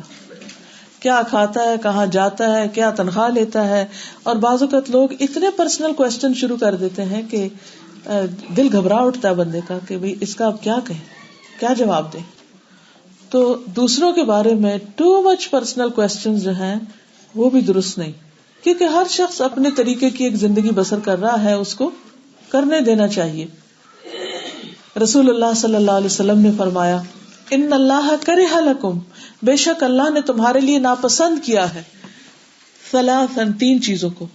اور وہ تین چیزیں کیا ہیں؟ قیل وقال، بلا وجہ کی گپ شپ جسے ہم گوسپ کے نام سے مزے لے لے کے کر رہے ہوتے ہیں، مال کو ضائع کرنا اور لوگوں سے بہت سوال کرنا، کثرت السؤال، چاہے ان کے بارے میں سوال یا ویسے مانگنا تانگنا، یہ تینوں چیزیں سخت ناپسند ہیں. رسول اللہ صلی اللہ علیہ وسلم نے فرمایا اللہ تعالیٰ ایسے آدمی سے ناراض ہوتا ہے جو ناحق زبان آور ہو، بہت باتیں بنائے، اپنی زبان کو ایسے چلائے جیسے گائے چلاتی ہے. یعنی گائے جب جگالی کرتی ہے، کبھی آپ نے دیکھا ہوگا، یعنی بولتا چلا جائے، یعنی لپیٹ لپیٹ کے گھاس کھاتی ہے نا جیسے، تو اسی طرح باتوں کو لپیٹ لپیٹ کے کرتا چلا جائے. تو یہ چیز بھی ناپسندیدہ ہے. پھر بعض اوقات ادھر کی بات ادھر پہنچانا، اس سے بھی کئی فتنے فساد جھگڑے کھڑے ہو جاتے ہیں. رسول اللہ صلی اللہ علیہ وسلم نے فرمایا تم جانتے ہو کہ عدتن کیا ہے؟ صحابہ نے کہا اللہ اور اس کا رسول ہی جانتے. آپ نے فرمایا ایک بات کو ایک جگہ سے دوسری جگہ پہنچانا تاکہ لوگوں میں فساد پڑ جائے، آپس میں جھگڑ اٹھے. اسی طرح بے مقصد سوال، اس پر آپ صلی اللہ علیہ وسلم کو ایک دفعہ بہت آپ ناراض ہوئے تھے. ایک دفعہ آپ صلی اللہ علیہ وسلم سے گمی ہوئی چیز کے بارے میں سوال کیا گیا کہ اگر کوئی بکری گم ہو جائے تو کیا کیا جائے، اگر کوئی اونٹ گم ہو جائے تو کیا کیا جائے، اگر کوئی اور چیزوں کے بارے میں. لوگوں نے اس کثرت سے ایسے سوال شروع کر دیے کہ نبی صلی اللہ علیہ وسلم ان پہ ناراض ہو گئے. بعض اوقات ایسا ہوتا ہے ہمارے ذہن میں کوئی سوال نہیں ہوتا، لیکن کوئی ایک کرتا ہے تو ہم کہتے ہیں چلو ہم بھی کوئی کر لیتے ہیں، دوسرا کرتا ہے تو تیسرا دیکھ کے اسے کہتا ہے ہم بھی کر لیتے ہیں، حالانکہ وہ اس کا اپنا نہیں ہوتا. جب بھی آپ کسی اسکالر سے سوال کریں یا کسی انسان سے بھی کریں، یہ ضرور دیکھیں کہ کیا واقعی مجھے اس سوال کے پوچھنے کی ضرورت ہے یا ایسے کسی اور کی زندگی سے متعلق سوال ہے اور بلا وجہ میں اس کو پوچھ رہی ہوں. یا بعض اوقات کیا ہوتا ہے ہم ایک بات ایک سے بھی پوچھتے ہیں، پھر دوسرے سے پوچھتے ہیں، پھر تیسرے سے پوچھتے ہیں، اور مقصد عمل نہیں ہوتا بلکہ عمل سے جان چھڑانا ہوتا ہے کہ کسی طرح کوئی ہمیں ایسا فتویٰ دے دے کہ جس سے حرام حلال ہو جائے. اب جو بہت سارے آپ کے سوال تھے جیسے مارگیج وغیرہ کے بارے میں، تو اس میں لکھا ہوتا کہ بعض اسکالر اس کو جائز قرار دیتے ہیں. بھئی اگر انہوں نے جائز قرار دیا تو پھر آپ مجھ سے کیوں پوچھ رہے ہیں کہ میں ناجائز قرار دے دوں؟ اور اگر بعض نے ناجائز قرار دیا تو کیا میں جائز کر دوں؟ یعنی کہ کثرت السؤال جو ہے اس طرح کے سوال کے جس میں عمل کی کوئی نیت نہ ہو، وہ درست نہیں ہوتے. اور پھر سوال وہ ہونا چاہیے کہ جس واقعی مسئلہ ہو کوئی، اور پھر اس میں آپ نے خوب اپنے طور پر علم حاصل بھی کیا ہو لیکن پھر بھی آپ کو سمجھ نہیں تو ضرور آپ پوچھیے، پوچھنے میں کوئی حرج نہیں. اچھا سوال نصف علم ہوتا ہے. پھر اسی طرح کھانے پینے پر بے جا تبصرے. کھانے کے معاملے میں رسول اللہ صلی اللہ علیہ وسلم نے فرمایا جب تم میں سے کوئی اپنے مسلمان بھائی کے پاس داخل ہو، یعنی کسی کے گھر گئے آپ، پھر وہ اسے اپنے کھانے میں سے کھلائے تو وہ کھا لے اور اس کے بارے میں سوال نہ کرے. سوال کس طرح کا نہ کرے کہ جو اس کو زج کرے کھلانے والے کو، مثلا یہ حلال مال سے تم خرید کے لائے یا اس قسم کی چیز، یا تو پہلے ہی پتا کر کے آنا چاہیے تھا آپ کو. اور اگر نہیں تو اب اس وقت یعنی ایک شخص اپنا لقمہ چھوڑ کے آپ کو کھلا رہا ہے، اپنی ضروریات کاٹ کے آپ کو دے رہا ہے، اور آپ اس کو اس کے بدلے میں اس کا شکریہ ادا کرنے کی بجائے یا کچھ آپ ایسی باتیں کیے چلے جا رہے ہیں کہ جس سے اس کا دل کٹ کے رہ جائے، تو وہ بھی نہیں ہونا چاہیے. نبی صلی اللہ علیہ وسلم کا طریقہ کیا تھا کہ کھانے میں اگر کوئی چیز پسند نہیں ہوتی تھی تو آپ خاموش ہو جاتے تھے، تبصرہ نہیں اس پہ کرتے تھے، نہ ہی اس پر ناک منہ چڑھاتے کہ اس میں تو نمک کم ہے اور اس میں تو مرچیں بہت ڈال دی ہیں اور اس میں تو یہ تو کچا رہ گیا ہے اور اس کا تو تڑکا ہی نہیں لگا اور اس کو فلاں ہو گیا. نہیں، بس جیسا ہے، پسند ہے تو کھا لیں، نہیں پسند تو چھوڑ دیں، اور اگر اچھا لگ رہا ہے تو تعریف کر دیں، لیکن بلا ضرورت سوال نہ کریں، ایسے سوال کہ جس کا مقصد کوئی نہیں. ابو ہریرہ کہتے ہیں کہ نبی صلی اللہ علیہ وسلم کبھی کسی کھانے میں عیب نہیں نکالتے تھے. اگر آپ کو پسند ہوتا تو کھا لیتے ورنہ چھوڑ دیتے تھے. پھر اسی طرح لایانی چیزوں میں بیکار ہر وقت کھاتے رہنے کی عادت، صرف باتیں ہی لایانی نہیں ہوتی بلکہ بغیر ضرورت کام کرنا. مثلا چلو چائے بنا کے پی لیتے ہیں، اچھا اب چائے ذائقہ خراب ہو گیا، اچھا کوئی جی منہ میں کچھ اور ڈال لیتے ہیں کہ وہ ماؤتھ فریشنر کوئی ایسی چیز ڈال لیتے ہیں. اچھا پھر اس نے کر لیا تو پھر اس سے بھوک لگ گئی تو چلو اب کوئی سنیک لے لیتے ہیں، تو پھر اس سے فارغ ہوئے تو کچھ اور کر لیتے ہیں. سارا جو فکر اور ہم اور غم ہے وہ صرف کھانے کے معاملے میں. پھر اسی طرح لوگوں کے عیبوں کے پیچھے پڑے رہنا، فلاں میں یہ کمی ہے، فلاں میں یہ کمی، فلاں میں یہ کمی، اس کا ایسا نہیں کیا، ایسا نہیں کیا. یعنی ہم شکر گزار نہیں ہوتے، ہمیشہ ہمیں لوگوں میں دوسروں میں صرف کمی نظر آتی ہے. تو اس سے بھی پرہیز کرنا چاہیے. نبی صلی اللہ علیہ وسلم نے فرمایا اگر تم لوگوں کے عیبوں کے پیچھے پڑ جاؤ گے تو ان کو بگاڑ کے رکھ دو گے. پھر اسی طرح دوسروں کے گھروں میں جھانکنا. اگر کسی کے گھر گئے ہیں مثلاً تو اس کے بیڈ روم میں گئے ہیں تو ادھر ادھر کونوں میں، نیچے، ادھر ادھر، اور پھر سوال بھی شروع کر یہ کیا رکھا ہوا ہے، یہ کہاں سے خریدا ہے، یہ کس نے دیا تھا، یہ کب کا رکھا ہوا ہے. یعنی اس قسم کے سوال کے جس سے دوسرا زچ ہو جائے، یہ بھی بے مقصد ہے. یعنی کہ آپ جس مقصد کے لیے کسی کے گھر گئے اس پر فوکس رہیں، نہ کہ غیر ضروری چیزوں پر. پھر اسی طرح یہ ہے کہ فضول باتیں سوچے جانا، بس بیٹھے ہیں چائے کا کپ آگے رکھ کے سوچ رہے ہیں. بھئی اٹھو, کام کرو کوئی.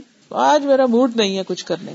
کبھی بستر سے ہی نہیں اٹھ رہے, کبھی سارا دن ادھر ادھر, کچھ سمجھ نہیں آ رہی, بڑا دل بے چین ہے, آج تو کچھ کرنے کو دل نہیں چاہ رہا. لاس. یہ بھی اپنے آپ کو ضائع کرنا ہے. ہر روز کی ہیبٹ بنائے کہ صبح کے وقت اپنا ڈے پلان کریں, کتنی دیر کام کرنا ہے, اس کے بعد کیا کرنا ہے, اس کے بعد کیا کرنا ہے. ضروری کاموں کی لسٹ ساتھ بنی ہوئی ہو, اس کو چیک کرتے جائیں کہ یہ کام کرنے, یہ امانتیں دینی ہے, یہ کسی کو کوئی چیز بتانی ہے, کسی سے کچھ پوچھنا ہے, کوئی اپائنٹمنٹ ہے, کچھ ہے. ہر چیز اپنی ہینڈی رکھیں تاکہ فضول چیزیں جو ہے وہ زندگی میں انسان کو پریشان نہ کریں. نبی صلی اللہ علیہ وسلم نے فرمایا, اللہ تعالیٰ سے اتنی حیا کرو جتنی حیا کرنے کا حق ہے. ہم نے عرض کیا, ہمیں تو اللہ کا شکر ہے, ہمیں تو بہت حیا ہے. آپ نے فرمایا ٹھیک ہے, لیکن اس کا حق یہ ہے کہ تم اپنے سر اور جو کچھ اس میں ہے اس کی حفاظت کرو. یہ نہیں اللہ نے دماغ دیا, بہت برینی ہو, ذہین ہو تو کنفیوز رہو, ہر وقت فالتو باتیں سوچتے رہو. اور پھر موت اور ہڈیوں کے گل سڑ جانے کو یاد کیا کرو. اور جو آخرت کی کامیابی کو چاہے گا وہ دنیا کی زائد زینت کو ترک کر دے گا, یعنی ایکسٹرا سے نکل آئے گا. جس نے ایسا کیا اس نے اللہ سے حیا کرنے کا حق ادا کیا. پھر اسی طرح نیگیٹو تھنکنگ, بدگمانیاں, کسی کے بارے میں بری بات سوچ کے پھر اسے سوچے چلے جانا, پھر اس کا ذکر کسی سے کر دینا. نبی صلی اللہ علیہ وسلم نے فرمایا بدگمانی سے بچو, کیونکہ بدگمانی سب سے جھوٹی بات ہے. پھر اسی طرح بے مقصد گھومنا پھرنا, یعنی بغیر کسی وجہ کے, کیونکہ ڈرائیونگ آ گئی ہے, گاڑی ہے, چلو آج وہاں چلتے ہیں, چلو آج وہاں چلتے ہیں. ونڈو شاپنگ, فضول میں وہ سنا فلانا نیا مال کھلا, چلو وہاں چلتے ہیں. کوئی مقصد نہیں, کچھ حاصل نہیں. اسی طرح بے مقصد ساز و سامان اکٹھا کرنا, کوئی وجہ ہوگی, کوئی آپ شکر گزار نہیں ہو رہے ہوں گے, کیونکہ اللہ کا وعدہ ہے لئن شکرتم لأزیدنکم, اگر شکر کرو گے اور زیادہ دوں گا. پھر ایک اچھی بات یہ ہوتی ہے کہ اپنے کام سے کام رکھنا, یعنی اپنے کرنے کے کاموں پر زیادہ فوکس کرنا بجائے اس کے کہ دوسروں کی زندگی میں زیادہ فوکس ہو ہمارا. دیکھیں سورج, چاند, ستارے, ان کے بارے میں قرآن مجید میں آتا ہے للشمس ينبغي لها ان تدرك القمر, سورج کے بس میں نہیں کہ چاند کو جا پکڑے. ولللیل سابق النہار, اور رات دن پہ سبقت نہیں لے جا سکتی. پھر اسی طرح والقمر قدرناہ منازل, چاند کی ہم نے منزلیں طے کر دی. وہ ہر روز اپنے ایک نئے طریقے پر آتا ہے اور جاتا ہے اور اس پر پابندی کرتا ہے. تو ہمیں بہت زیادہ دوسروں پر فنگر اٹھانے کی بجائے اپنے بارے میں زیادہ سوچنا چاہیے کہ ابھی میں نے کون سی چیزیں جو مجھے سیکھنی چاہیے تھی سیکھ لی ہے. بس اب فرائض کے درجے میں جو دین کا علم حاصل کرنا ہے, نماز صحیح طور پر پڑھنے کا طریقہ سیکھنا, اگر نہیں سیکھا تو آنا چاہیے, نماز کا پروننسیشن صحیح ہونا, قرآن کی تلاوت صحیح طور پر کرنا, یہ بنیادی چیزیں. اگر ہم ابھی تک انہی میں ویک ہیں تو ہمیں دیکھنا چاہیے کہ کہاں سے ٹائم نکال کے کون سی چیز کٹ ڈاؤن کر کے جس کے بغیر بھی گزارا ہو جائے گا, اپنے وقت کو صحیح چیزوں کی طرف استعمال کر لیں. پھر آپ دیکھیے کہ اس کا آپ یوں بھی سمجھ سکتے ہیں کہ جیسے آپ کوئی شخص کوئی کام کر رہا ہے تو آپ اس سے بلا وجہ سوال کیے چلے جا رہے ہیں. مثلا اگر کوئی ڈاکٹر جو ہے وہ مریض دیکھ رہا ہو اور مریض جو ہے وہ بتانے کے بعد جب ڈاکٹر کچھ لکھ رہا تو آپ پوچھے کیا لکھا آپ نے, یہی لکھا ہے نا جو میں کہہ رہا ہوں, یہ کچھ اور تو نہیں لکھ دیا, کہیں آپ بھول تو نہیں گئے. اچھا آپ کیا دوائی دے رہے ہیں, جب مجھے ذرا یہ بتائیے وہ بنی کہاں سے, نتیجہ کیا ہوگا, آؤٹ. یہ سب کچھ کہیں اور جا کے کرو. اسی طرح اگر کوئی کھانا پکا رہا ہے تو اس میں بلا وجہ کیا ڈالا ہے, نمک کتنا ڈالا ہے, مرچ کتنی ڈالی ہے, فلاں چیز ڈالی ہے, فلاں نہیں ڈالی. ٹھیک ہے اگر سکھانا ہو یا کوئی سیکھنے کے لیے کہے پھر تو ٹھیک, ورنہ بلا وجہ ہر چیز کے اندر مداخلت سے دوسرا جس کے اندر مداخلت ہو رہی ہے وہ بھی پریشان ہوتا ہے. اور ہم اپنا وقت جس میں ہم اپنے ذکر اذکار کر سکتے ہیں, کوئی مفید کتاب پڑھ سکتے ہیں, کسی کی خدمت مدد کر سکتے ہیں, وہ بھی اس میں الٹا ضائع ہو جاتا ہے. اچھا پھر اسی طرح ہر کام میں اپنی رائے دینا, جس لائق ہم نہ ہو وہاں بھی مشورہ دینا. دیکھیے کہ مشورہ دینا کس کا حق ہوتا ہے, جس کو کوئی علم ہو. جب ہم ڈاکٹر کی جگہ خود لے لیتے ہیں اور خود انسٹرکشن دینے لگتے ہیں اور بعضوں کا ڈاکٹر پر اعتراض شروع کر دیتے ہیں تو وہ بھی ٹھیک نہیں ہوتا. پھر اسی طرح آپ دیکھیے بیکار چیزوں سے بچنے کے لیے بھی ضروری ہے کہ ہم اپنی ضروریات زندگی کو مختصر کریں. لباس ضرورت کا بنائیں, کم لباس پہ قناعت, ضرورت کا کھائیں پیئیں, ضرورت کا سامان زندگی جیسے برتن, کپڑا, گھر کے اندر بستر وغیرہ, سادگی کو اختیار کریں. نبی صلی اللہ علیہ وسلم نے فرمایا تمہارے لیے دنیا اتنی ہی کافی ہے جتنی ایک مسافر کے لیے. سفر میں کیا لے کے جاؤ گے؟ بے مقصد چیزیں, غیر ضروری چیزیں گھر سے باہر کرنا, ڈی جنکنگ جس کو کہتے ہیں, یعنی جنک کو نکالنا. سفر کے معاملے میں بھی بامقصد سفر کرنا, بلا وجہ گھومنا پھرنا نہیں. پھر سفر سے جلدی گھر لوٹنا, زیادہ فائدہ دینے والا کام کرنا. ابو ہریرہ کہتے ہیں کہ وہ پودا لگا رہے تھے، رسول اللہ صلی اللہ علیہ وسلم ان کے پاس سے گزرے. فرمایا ابو ہریرہ کیا کر رہے ہو، کیا لگا رہے ہو؟ میں نے کہا پودا لگا رہا ہوں. آپ نے فرمایا کیا میں تمہیں اس سے بہتر پودے نہ بتاؤں؟ ابو ہریرہ نے کہا جی ہاں اے اللہ کے رسول صلی اللہ علیہ وسلم. آپ نے فرمایا کہو سبحان اللہ والحمد للہ ولا الہ الا اللہ واللہ اکبر. ان میں سے ہر کلمے کے عوض جنت میں تمہارے لیے ایک ایک درخت لگایا جائے گا. نبی صلی اللہ علیہ وسلم کی تعلیم کا طریقہ یہ تھا کہ جس طرح کے ماحول ہوتا ہے، جو مناسبت ہوتی ہے، اس کے مطابق آپ لوگوں کو سکھاتے تھے، ایکٹیویٹی کے ساتھ ایک طرح سے. اب آپ دیکھیے کہ ابو ہریرہ پودا، یہ نہیں آپ نے کہا کہ پودا لگاؤ ہی نہ، پودا تو لگائیں گے، لیکن پودا لگاتے ہوئے ساتھ ساتھ کیا کر سکتے ہیں؟ ہم تسبیح کر سکتے ہیں. پھر اسی طرح اہم کاموں میں رکاوٹ ڈالنے والی چیزوں کو ہٹانا. فارغ بیٹھنے سے زیادہ بہتر ہے فائدہ مند کام کرنا. عقبہ بن عامر کہتے ہیں کہ رسول اللہ صلی اللہ علیہ وسلم اس حال میں تشریف لائے کہ ہم صفہ میں تھے. آپ نے فرمایا کیا تم میں سے کوئی یہ پسند کرتا ہے کہ وہ روزانہ صبح بطحان یا عقیق کی طرف جائے اور وہاں سے بغیر کسی گناہ اور قطع رحمی کے 2 بڑے بڑے کوہان والی بڑی اونٹنیاں لے کر آئے؟ ہم نے عرض کیا اللہ کے رسول صلی اللہ علیہ وسلم ہم سب یہ پسند کرتے ہیں کہ ہمارے پاس ہیوج بڑی بڑی بلکی اونٹنیاں ہوں. فرمایا کیا تم میں سے کوئی صبح مسجد کی طرف نہیں جاتا کہ وہ اللہ کی کتاب کی 2 آیتیں خود سیکھے یا سکھائے؟ 2 آیتیں سیکھے یا سکھائے، یہ اس کے لیے ان 2 بڑی اونٹنیوں سے زیادہ قیمتی ہے. اور 3 سے بہتر ہے، اور 4 سے بہتر ہے. اسی طرح آیتوں کی تعداد اونٹنیوں کی تعداد سے زیادہ بہتر ہے. یعنی اگر آپ ہر روز ایک مرسیڈیز خریدیں تو اس سے بہتر ہے اللہ کی نظر میں کہ ایک آیت آپ یاد کر لیں، اس کا ترجمہ یاد کر لیں، اس کو سیکھ لیں، اس کو سمجھ لیں، اس میں غور و فکر کر لیں. بعض اوقات ہم یہ کہتے نہیں ہم اپنی جاب نہیں چھوڑ سکتے، ہم 2 دن بھی آف نہیں لے سکتے، ہم 1 دن بھی آف نہیں لے سکتے. اور اس کا نقصان کیا ہوتا ہے کہ ہم دین کے معاملے میں کورے ہی رہتے ہیں. بعض اوقات سیکھ لیتے ہیں دین اور اس کو بھول جاتے ہیں. بعض اوقات ہمارے دل سخت ہو چکے ہوتے ہیں کیونکہ ہم کسی ایسی مجلس میں بیٹھتے ہی نہیں جہاں دلوں کی نرمی کی بات ہو، کیونکہ ہم ٹو مچ دنیا میں انوالوڈ ہیں. تب آپ دیکھیے کہ اگر آپ کو یہ لگے کہ آپ کے پیسے کم ہو رہے ہیں کیونکہ آپ سیکھنے کے لیے وقت نکال رہے ہیں، تو بھی آپ اس وقت سوچئے کہ جو کچھ اس کو سیکھ کر میری آخرت کے لیے بن رہا ہے وہ دنیا کے ان گھنٹوں میں جو کام میں کرتی ہوں ان میں سے چند پاؤنڈ یا چند ڈالر مجھے جو مل رہے ہیں ان سے کہیں زیادہ قیمتی جو میں اپنی آخرت کے لیے جمع کر رہی ہوں. اللہ یہ کہ آپ کی زندگی میں واقعی کو آپ قرضے کے بوجھ تلے دبے ہوئے ہیں، یا آپ کے پاس کھانے کو پورا نہیں پڑتا، آپ کی ضروریات زندگی پوری نہیں پڑتی، تو اور بات ہے، وہ تو اللہ تعالیٰ جانتا ہے.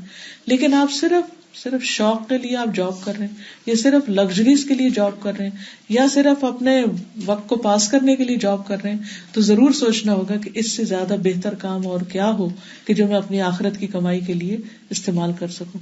تو اللہ تعالیٰ سے دعا ہے کہ واقعی وہ ہمارے وقت میں برکت ڈالے. حدیث آخر میں پھر ایک دفعہ سناتی ہوں، غور سے سنیے، اور اس کے بعد چند سوالوں کے جواب. ترك ما لا يعني مسلم عن ابي هريره رضي الله عنه قال قال رسول الله صلى الله عليه وسلم من حسن اسلام المرء تركه ما لا يعنيه. مجھے امید ہے کہ آپ سب کے پاس دعا کا کارڈ ہوگا. آخری دعا کر لیتے ہیں. لا الہ الا اللہ وحدہ لا شریک لہ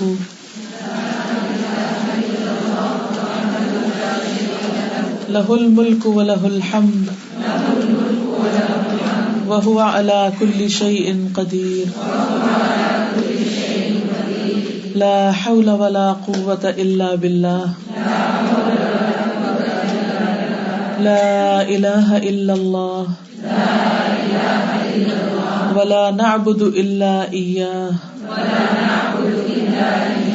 لہ النعمۃ ولہ الفضل وله الثناء الحسن لا إله إلا الله